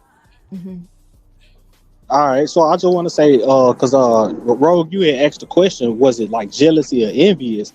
I say add one more option on the table, man. Some of it is confidence. Like it's a confidence issue. Like man, dudes know the bad chick, right? But he know the bad chick to him is the bad chick to somebody else. So you could be the bad chick for me, but don't be the bad chick when you go out. You know what I'm saying? But the woman want to look good when she go out too. She don't want to look good just in your living room, in your dining room. You know what I'm saying? In her kitchen, in her bedroom, she want to look good all over the place. So sometimes the man got to have that confidence to know, hey, I got me a bad. You know what I'm saying? That's a feather in my cap. But a lot of times, you know what I'm saying, he want to put a you know what I'm saying? He don't really want other people to see that, because then he know it's gonna be other men that's gonna challenge that. So he know, Robert, based on what you're saying, let me know if y'all hear me. I'm good? Yeah, you good. Yeah, real good. Okay, see, Robert, you made a point. These guys, they want to suppress that baddie because deep down he know he doesn't deserve the baddie. It's no different than this guy having a Lambo or a Rolls Royce in his garage. 9 times out of 10, he's not going to know how to keep it up. But he feel that he deserved to have one. Like a lot of men who may be inferior feel like they deserve to have a bunch of money, live in the biggest houses, and have the best cars, but yet they don't know what to do with it when they get it. You see what I'm saying? So it's the same rules apply. I follow you. The same rules apply with a lot of guys when they know that they're attracted to that baddie, but they can't do nothing for the baddie, and yet what they want the baddie to do is tone it down to meet his standard because he can't, or meet his finances. But that's why they also never prosper. I said this over at Nightish's one day, the day that we were talking about that. And shout out to Johnny Gill. Johnny Gill was ready. He's like, I'm telling you, go put on your red dress, put on your high heels, make yourself smell good, make yourself real pretty, because I'm about to take you out and I want to show you off. I think a lot of men actually get the results that they want because you're not suppressing your woman. And we can have a conversation about that. I think a lot of times men want to suppress their woman, and they want to try to get a woman that doesn't really fit with them and try to make her fit. And then that's why they keep having these results and these issues. Most men who love and have a baddie, let her be a baddie. The ones that are trying to suppress that in her, that's why they're always having issues, and that karma always comes back on them. But a lot of the times when these men, these ballers, these shot callers, these men who have no issue with their woman being a bad B, they're not complaining. But I don't know. I mean, I understand what you're saying. Go ahead, Rue. No, you got it, Willen. Go ahead. Okay, I understand what you're saying. You see, I think it comes with the territory. Shout out to Poppy Blanco. You don't know what you're talking about, Rogue. Poppy, what do you think I'm talking about? I think it comes with territory. I think, I think you said this before. I think you have to keep up with your woman, right? Or something like that into that context. That you have to keep the maidens up. Yes, sir. You know RogueC very well. Yeah. Shout out to him. I listen well, yeah. But I don't think you can say it's suppressing. I don't know. I think men are very territorial of their woman against other men. So I think that might be the issue why they suppress their women. I guess I could be wrong about that. No. I agree with you. It's territory, but I also think it's a confidence issue too. You know what I'm saying? Because if I got confidence in me, And I know my girl is a baddie. She was a baddie when I got her, when I selected her, when we came up on each other. She a baddie to this day. She's still gonna be a baddie. So brother, her being a baddie ain't got nothing to do with her being a baddie. What it has something to do with is, do I know I got a baddie? Can I handle this baddie? Am I allowed to, can I let her off the leash, so to speak? Like, no, if I'm handling mine, I ain't worried about what she doing out there because I know she coming home. And I'm gonna give you one more, and then I'm gonna let Rue take it. The best part about it is, and I'm gonna do a show about this. Most men don't. No, I don't mean it like that. I'm just saying, you got a lot of men that they confidence feel in dominating the woman, where she can't, or where they don't want her to be seen as a baddie outside of them. So this is the thing that I want men to understand. When you make a baddie, you customize a woman to fit your aesthetic, and she becomes so much, because of all your influence, she becomes so much like you. She's not going anywhere, respectfully. Men need to understand the reason why I say keep up your woman, maintain your woman, cultivate your woman, is because the moment you put so much of your influence onto her, she is going to respect the fact that no other men or no other man is really going to put in that same work, because most men, when they get something that's already pre-made and it's not custom to them, you guys don't really treat it right. You guys don't really treat it to the actual capacity. When you guys get a ready-made baddie, the same way when you guys get McDonald's, you're not going to really appreciate that McDonald's the same way you would a meal you actually cooked, or a home-cooked meal that was actually customized and made for you. So that's why I need men to really understand when it comes down to maintaining women, because so many times, Rogue, you don't know what you're talking about. Rogue, why would I maintain a woman? What's she supposed to do for me? Why do I have to do this for her? It's a matter of the fact that you are now customizing this woman where she's really your woman and your woman only. And all these complaints about 304s, women going to the next dude, that actually lessens the situation, because if a woman is actually content and happy and getting what she needs at home, and you've already put so much into her, she really has no place to go, respectfully. No other man is going to really look as appealing to her, because she already knows, Negro, you ain't going to take care of me. And I'm sorry, Rue, go ahead. Mm-hmm. Oh, sorry. I agree with it. No, Rue, did you want to go? Oh yeah, I agree 100%. You hit it on the head right there, man. Yeah, I agree with it. I think what a lot of men feel like, if they get a baddie, the moment she become a baddie on his watch, she's gonna automatically get the attention from other men, and just gonna go no matter what, right? He's underestimating her because he think she's dumb, right? He don't understand that she's just simply saying, look, man, I won't have no interest in another man, because you will be so turned off by men who just only want to come and take from another man, or try to brag about what another man put in, to where that'll turn a woman off. Especially when you, not only if you customizing her and you building her up respectfully, is that you also teaching her. Mm-hmm. Putting her on game. You putting on game to where she's going to naturally be like, you know what, man, no other man can do anything for me, dog, because why would I give what another man have done for me? Why would I give that to another man? Mm-hmm. So what you're saying is, go ahead. You say what, Willen? So what you're saying is men are the creators then, right? Because no. Creators, like, what you mean, like, just because you have so think of it as more of a cultivating, like a man is a farmer. You're farming it. So just because you have the seed, you're not creating the flower that comes from that. You're not creating the fruit that is going to be harvested, but you are watering that seed. You are making sure that that seed is safe. You are making sure that that seed has everything it needs so that it can grow and you can actually harvest it later. So you guys are the cultivators. You guys are the farmers, but you are not the creator. Well said. Are you talking about, hold on, Willen, when you talking about the, like, egg, the womb, and the sperm, you talking about that regard? Like, you think, do you feel like we have the seed as a man, or is it the woman having the seed as an egg? I'm saying, like, I guess RogueC, she already answered my question. Okay. I was saying, like, keep up with your woman, like. Mm-hmm. Okay, I got you. And the cultivating part, but she already answered it, so yeah. Even the same way when you guys have your dream car, you didn't create that dream car, but you're going to make sure you maintain that dream car so it stays willing to win dream car. You're going to make sure that you pay on whatever you need to pay on so that that dream car continues to be your dream car. So that is where the cultivating comes in. And it's not just about, like how Rue was saying, because I know when men hear about maintaining and keeping up with your woman, your minds automatically go to the financial side of things. And that's why I'm happy Rue also spit about teaching her the things that kind of just make it where she really has nowhere else to go.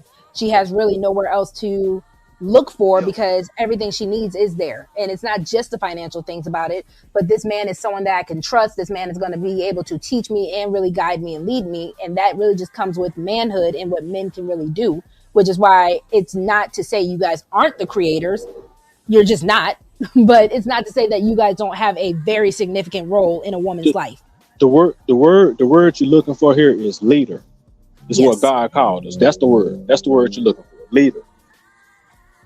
Yes.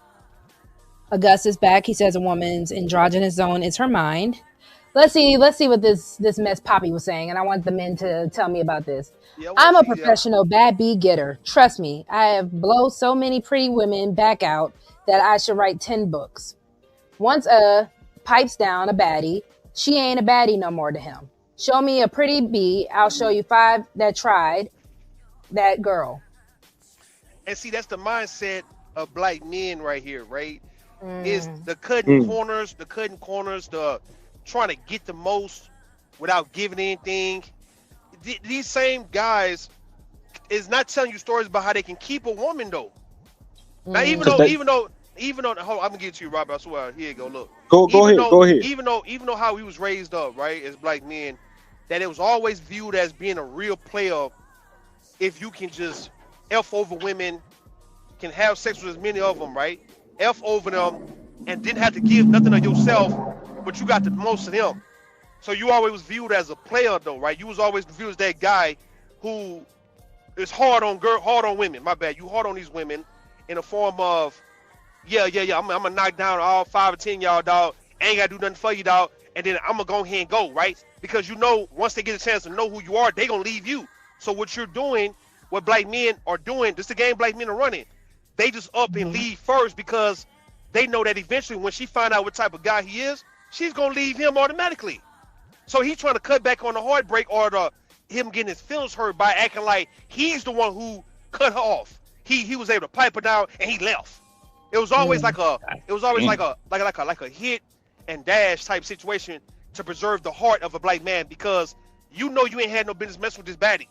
And you know if you were to catch feels for her, you know you might be like really like losing your mind about this. So to prevent you lose your mind and becoming crazy over this baddie, you got to kind of like act like I'm gonna get my stripes up by, oh yeah, I was able to curve a baddie. And a lot of people, and I might do a pre-record or I might do a show about it, they want to be able to be the ones that say, I broke up with you first. That's the name of the game with black men, though. Black people, but black men, though, is to take advantage of the best, ruin it, and be able to brag about how they was the one who destroyed it.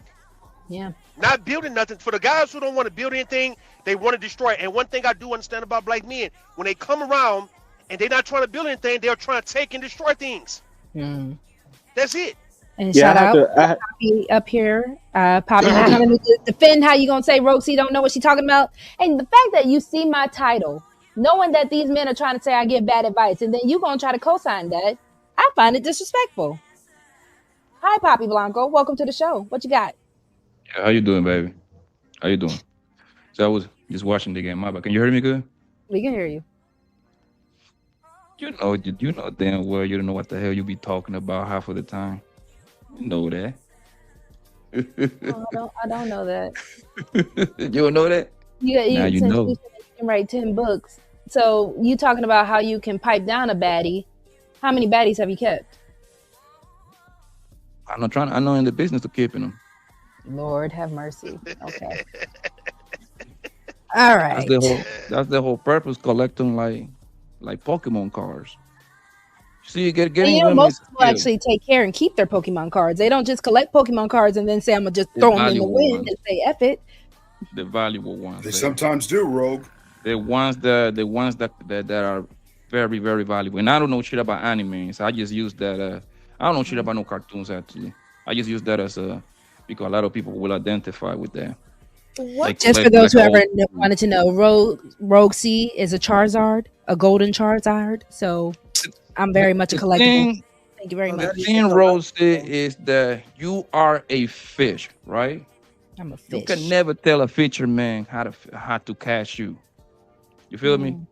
You might know a little inside every now and then. You might be correct once every blue moon, but generally You cannot tell a fisherman how to catch you. Can you agree with me on that? Can I Yeah, ask but a question? as a fish, I can also know how to avoid being captured. Can I ask a question? Because you would be at the mercy of the fisherman. Actually, Would I be? you cannot. Not every fisherman gonna catch you, right? But the one that catch you, you get your head over heels. Am I right or wrong? I see what you're saying. It's a little different, but yeah, I see what you're saying. Huh? When the fisherman that actually captures me, I'm pretty much at his mercy because I'm head over heels. I'm allowing that fisherman to actually catch me. I get what he's saying. No, I understand that though, but all right, go ahead, keep going. Y'all go ahead. Nah, what were you about to say? I was saying though, like what you just said, right? Is if you chose to be, look, if you're a fish that you don't want to get caught based on the bait that's on the hook, it's like you're not gonna be nowhere near that fisherman, unless he just gonna come in the water, come get you, I guess, huh? But that's not what he's doing. He's not coming in the water to get you. He's trying to put the bait out there to get you to come to him. No, that's true. Shout out to the White School Podcast. I didn't get to say hi to you earlier, my love. Thank you so much for sliding through again. Facts, they never marry the woman they took virginity from for some reason, but want a virgin when they get married. Question marks. Go ahead. It's never been good intentions for why black men is going after women or saying that they have a requirement or a standard. It was never in a good intentions for the woman. None. I gotta understand. Like even look, even if you are a player, you can still let a woman know that my intention is not really always good for you, unless they really are just good for you. Now, so I'm not saying it's not rare cases, but the majority, you ladies have been living long enough to see that the majority of men is really just gonna waste your time and waste your life pretty much. They'll waste your whole life if you let them. Yeah. Listen, don't get me started, okay? And think that it would be funny to actually do it and think there's no consequence for it, because typically there's no consequence to waste a woman's life. And then turn around and get mad at you for quote unquote breaking their heart. Ain't that something? Or for knowing better. A lot of times men actually get frustrated when women actually are put on game, because now we know better and we know too much, and then it kind of it's like we're cheating at that point because we know everything that you're about to say or do. Yesrael said, anybody in their right mind don't want a baddie, which equates to an immature, loose female. Is that how y'all feel what a baddie is? So then why have sex? Oh boy, that's a good one. When you say put on game, what that means? Pretty much, we did a show for Father's Day talking about Teach Me the Game, Dad. And I also said men in a woman's life, any man that actually cares about her. In another show, I was talking about men who actually care about a woman will actually put her on game about who she should be with or who she should avoid.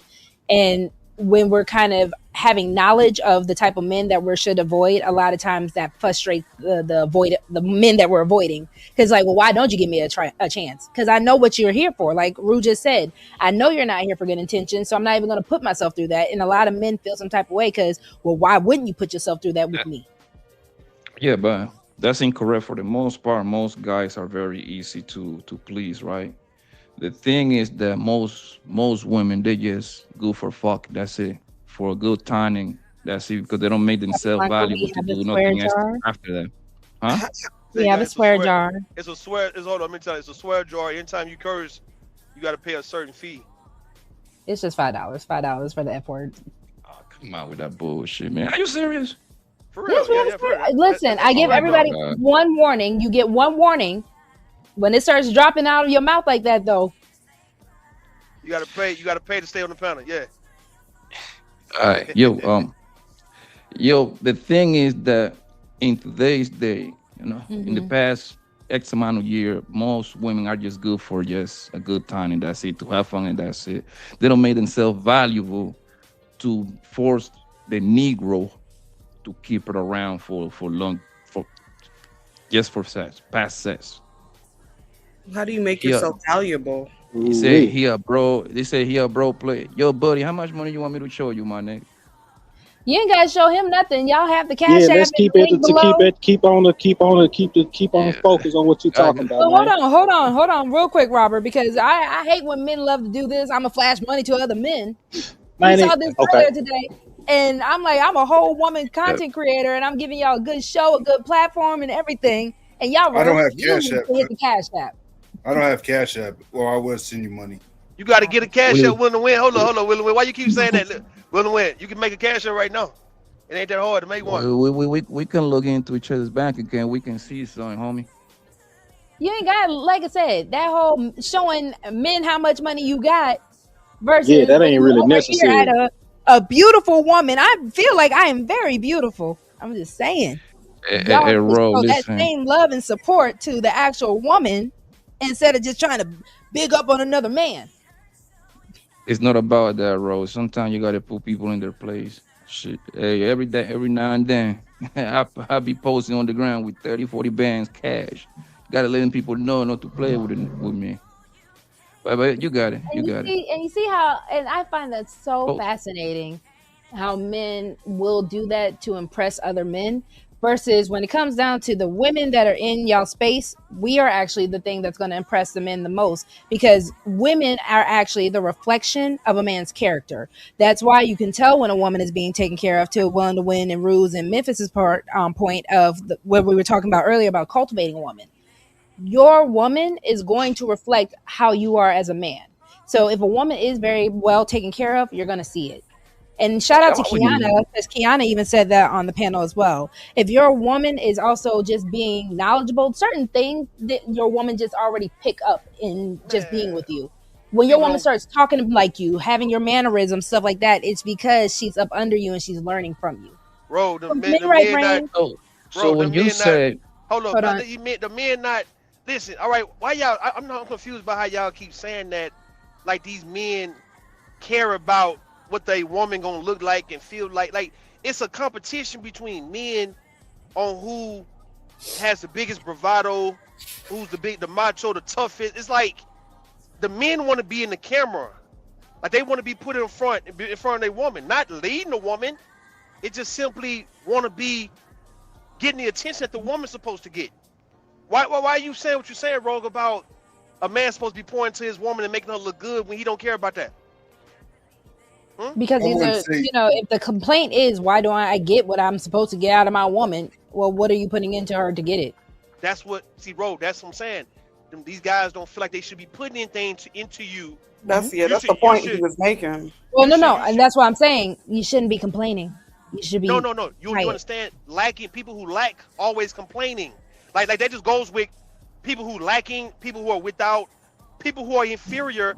They always gonna complain. Like what I've noticed. Let's say me being on YouTube for so long, that you know how like when a rabid dog, the reason why the rabid dog is just really just barking and so aggressive, because something is messing with him on the inside. Can we agree? All right then. So if you look at the men, either in this space or just men in life, right, who's complaining, who know that they're supposed to be taking care of business at 30 and 40 years old, but then when women like yourself is putting that pressure on the men for what they're supposed to be doing on behalf of women and children, it's the same as something, the inferiority start kicking in, and this is when the complaints and the barking and the aggression happens. Because the men who take care of business respectfully and can take care of everybody around, they don't have no reason to complain. Can we agree with that?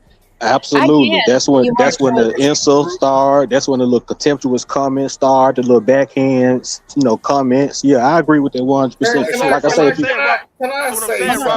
hold on. Hi, Simon. Welcome to the panel, Simon. How you doing? So what I'm saying, you got a lot of black men in the space, right? And like I said, I've been around here almost like 8 years, 9 years at this point, right? These guys know that they're 30, 40, 50 years old, that what's going on around them is all messed up is because of them. But they don't want to acknowledge that because they're looking for other people, like mamas and grandmamas and everybody else, to solve the things that they're supposed to easily solve. Let me give you an example, RogueC. Since I've been getting money the way I'm getting money, and I've been getting money for almost 5 years now the way I'm getting it, right? My mother, as I looked at my mother, and let's just say just women around, my child's mother, right? Just anybody around. And if I was looking for him, if I was ever looking for them to fix things that I was supposed to always fix as a big 30-year-old man, right? A 40-something-year-old man. I realized just 5 years ago, it was always on me. Where am I looking for anybody else to do what I'm supposed to do? So it's never a complaint when you realize everything that's going on around me is messing up. It's because I'm sitting on my butt not doing nothing, and I refuse to do something, and I just want to put the blame on other people for why things are messed up in my life. But then when you take control of the situation by saying, you know what my mama can do to me, what the hell can a baby mama do to me being a 30-something-year-old man? What can you do to really challenge me? And all of a sudden now, I'm taking care of everything, and everybody eating, things are running smooth because it was me the whole time. So when I look at the men on the panels, if all these guys just respectfully looked at themselves and say, you know what, things are not going good around me, it's because of me. It's not because of my mama. It's not because of my daddy. It's not because of nobody else. I'm 30 and 40 years old. Why do I feel like anybody else should be doing anything, and I'm not supposed to be doing a thing at this age? And that's to a make good everybody point. Go. I'm sorry. No. I was just gonna say that is a good point, and that's where a lot of men are failing. And I feel like there's a lot of karma that comes that way, and a lot of men are hurting. A lot of men are hurt because I think they had an expectation of their life, and they feel like it's too late. I feel a lot of men feel like they missed their opportunity, and they're tired. And it's kind of like I don't understand why you guys get so caught up in where you might have not done your best, where you can't continue to do better. I feel like a lot of men don't feel like they can redeem themselves, and that's an issue.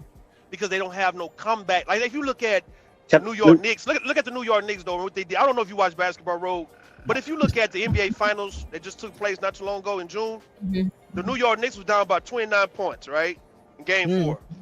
Okay. And it's been a bunch of great teams like Tom Brady, right, when they came back down 28-3 and won a Super Bowl, right? These greats, Jalen Brunson, these guys for the New York Knicks, down 29. And they know that the series would have been tied if they didn't make a comeback. But they made a comeback and won by 1 point. Every man got it in them to come back. Every man got it in them to come back from having a bad upstart in life or things not going the way they thought it would be, right? But a lot of guys lose that confidence in themselves to where they believe it's just late and they can't do nothing about it. So you're dealing with a bunch of men who feel like they have no comeback skills. And that's a mental issue because you call that mental toughness when it comes down to sports, right? Do you believe no matter how down you are in the game, can you have a possibility and a chance to come back and win? If you don't win, can you bring it back to a certain score and bring it close and let that carry into the next week when you play the next team? A lot of guys don't think this way. They feel like if they're up, they should be up. The moment they start getting down, they automatically lost, right? Black men, what I've learned, they duck. This is what black men have done. They don't want to take the small victories because black men stunt. Black men got a thing about stunting on other black men by blowing you out, knocking you out, and defeating you to where you are embarrassed, right? To where they're too good to take the small victories. But one thing you understand, put him in the back. I don't want him to interrupt me. Put him in the back. Just for time being, and he'll come back in a minute. All right, Simon, I'm gonna bring you up. Just give me a second. Let me finish. But one thing, when you have took so many losses in life, you start understanding how to take small wins to where those small wins add up in your life, and you never leave them on the table because you understand, I don't have to beat this man by 50 points. I can beat you by 2 points. That's the mindset of the black man who know how to come back in life when he had it rough, when things was never going his way, and he still know he got a chance because he's still living and breathing, to where if he gets something started that one day, that 1 hour, things can change for a whole year. That's what happened with me. Let me jump. Can I? Go, Robert. You got it right. Go ahead. Okay, I'm gonna be real short. I pretty much agree with you on what you're saying, because like I said this a couple of times, and it's just piggybacking off of what you're saying, but it's seeming like it's the turns for the evening. It comes down to two things simply on this particular topic: leadership. Leadership and confidence. If you lead in your household like you should be, you're gonna have the confidence that you want your woman to be a perfect 10 baddie anytime she step foot anywhere, because she is a mirror image of you, a reflection of you. I mean, it's almost like it's a big circle. It's about responsibility. And that's a big thing that a lot of men don't really want to. We got to get back into where we supposed to be as the head, not the tail. You know what I'm saying? All right, Simon, go ahead. I just don't believe this shit. Like, I swear to God, these dudes. Hold on. Simon, we have a curse jar, so that's your warning. If you keep it going, it's $5. I apologize, God. I'm just saying, I don't understand these men. Like, they want to talk about, like, yo, the thing is, it's deflective. So, the thing is like, they try and make out like the woman's the problem when the problem is themselves. Like, they didn't get their act in order to make the woman actually comfortable. And, that ain't that damn complicated. You know what I mean? But they didn't give it much. They didn't even give it that much thought. You know what I mean? They're in the ego such, like, in a way that is just like, I'm the man. It's like, no. Like, wait a sec. You're an equal partner. We're not living in that day and age anymore. Like, I don't think what's that wrong was with you? saying, and I think it is a matter of what Memphis and what Rue are saying. When you are that man, you kind of, it's not about what day and age you're living in, it's what natural order is. A woman is naturally going to be under you, because if you are taking care of the household, you are taking care of business, you are taking care of her, what arguments do you really get from her? Because you guys want a partnership and you want equality from men and women, and I get on women about this too. We're not equal. There is more responsibility because you are. All right, so I get your point. I do. I really do. But most women would argue with you right now if you're saying we ain't equal in this day and age. We are. Like, so most women try, they want to be independent. They want to live their lifestyle regardless. And that cannot tell you something about we're not equal. Like, we are. It's just like people keep relating to. God created it. Bro, stop. Don't do that. Hold on. God created us equal, but we got very different roles, whether you like that or not. Hold on. God did not create us equal. One, men were created from dirt. If you want to go based on the Bible, men were created from dirt, women were created from rib. If you want to go based on the Bible. No, you're right about that. But I meant as far as we both created humans, we just have different roles. And that's why I even have to tell you that, Memphis, again, there's a big difference when you are created from dirt and I'm created from flesh and flesh.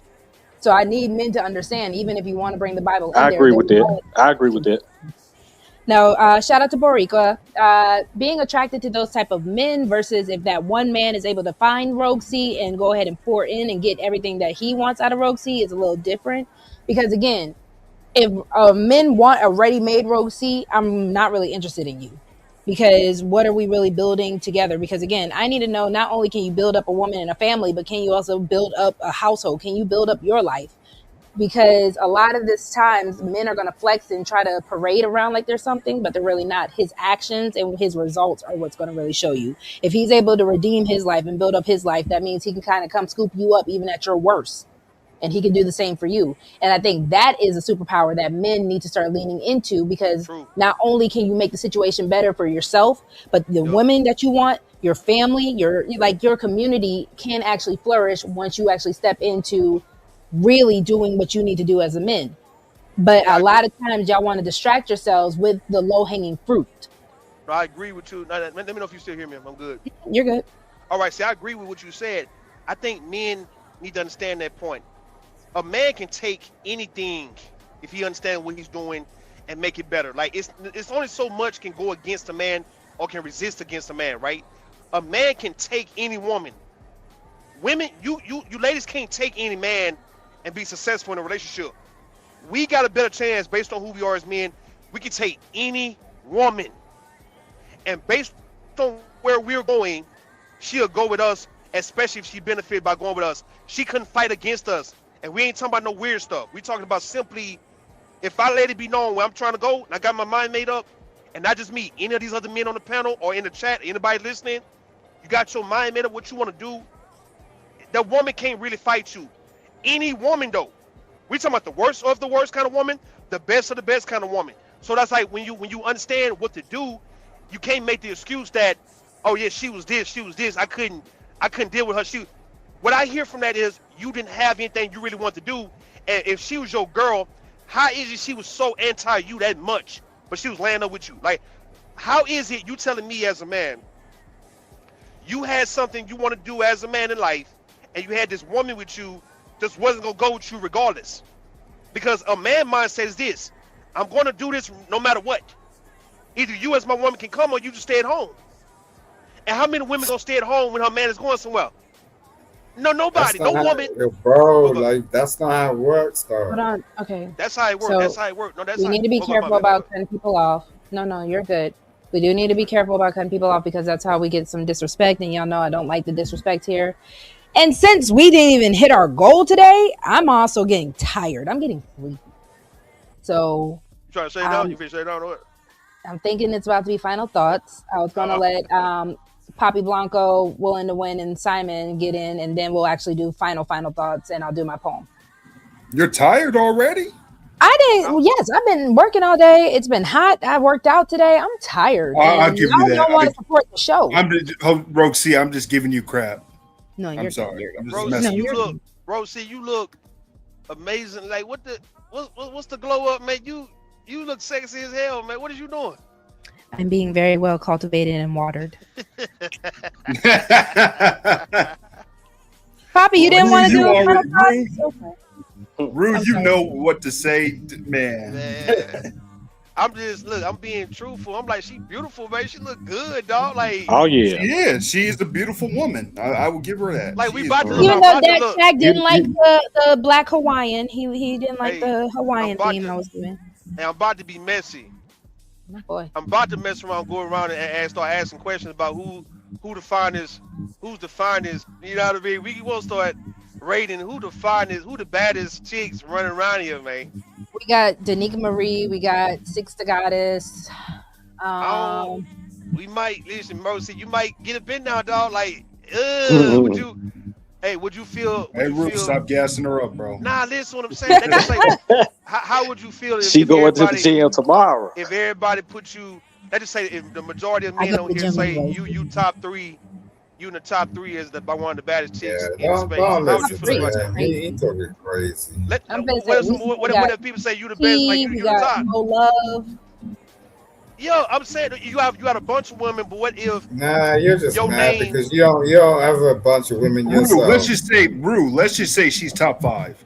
All right, you put in top 5, and within that top 5, you happen to be number 1, number 2. Like, how would you feel? Would you feel uncomfortable if the majority of men vote you number 1 or number 2, like the baddest or the sexiest woman on this joint? Like, I put you number 1. We already know majority of we already know a lot of men in this space have their preferences, and I might not fit in it. I wear wigs and weaves. I'm more brown skin.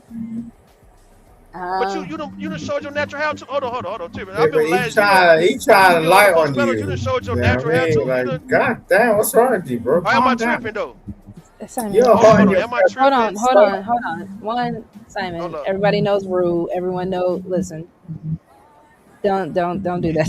Because again, we listen. We love Lover Gang Rue over here. Lover Gang Rue. If Willing to Win is the bouncer of Lover Gang Club, Rue would be.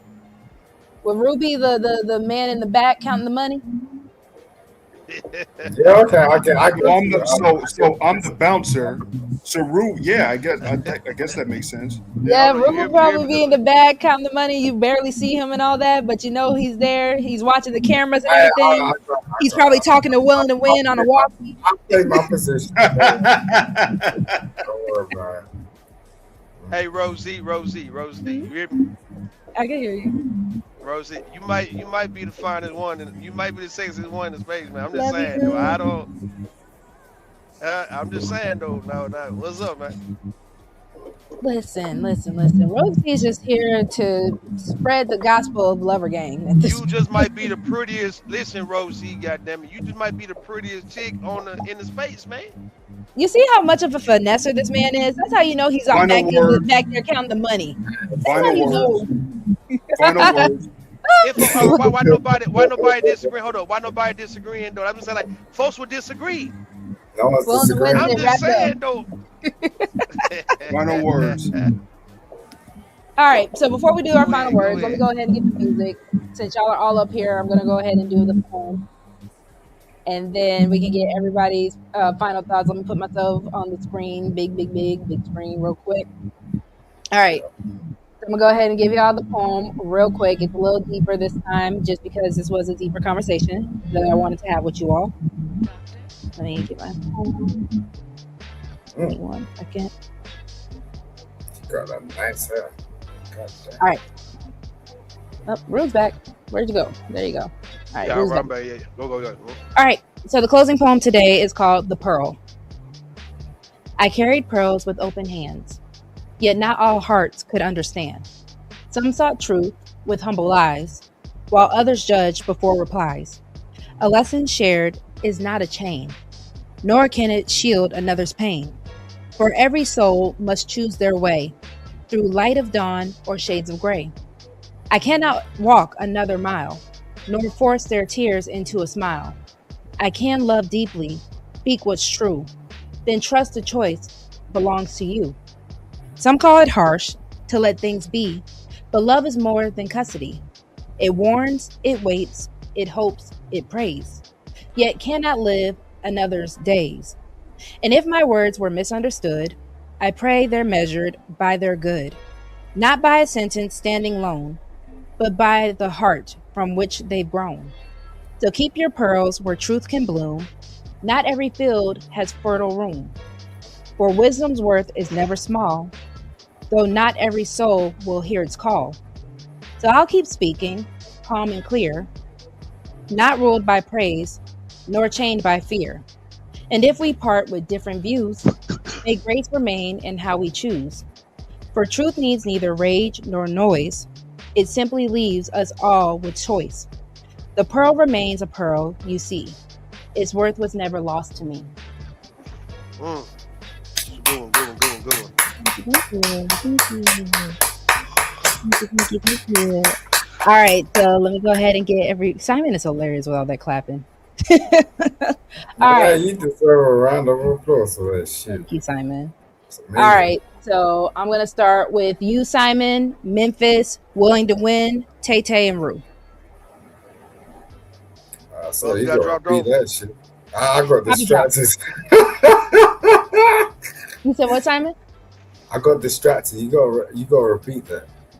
We're doing final words, so your final word on the topic, and we'll be back next week. All right, so tune into the channel. I really appreciate you having me up. We have some real conversations over here, and I really appreciate. You don't really see many of these ladies coming up and being beautiful like that. So that's what it is, really. Do you know what I mean? We want to really see our black women show up and talk out and speak some real shit. So that's my final words. Thank you, Simon. All right. Did I say Memphis? Memphis, you're next. Is Tay Tay dropped, Willing to Win, and then Rue. Okay. I appreciate the time that you gave me. It's a wonderful, pleasant thing to be in a place where you can be educated. Like, you know what I'm saying? Like, you was teaching me some things earlier about the creation. I appreciate that, as a man that loves knowledge and wisdom. And I got one more thing. Do you write your own poems? Yes. Okay, wonderful. Very, very wonderful. That's all I got to say, man. I hope everybody have a good night. Most definitely, you too, man. All right, Willing to Win? I appreciate you, RogueC. Congratulations again on 500 plus subscribers. 500 on the world to 1,000. Yeah, keep growing. I hope you hit that 1,000.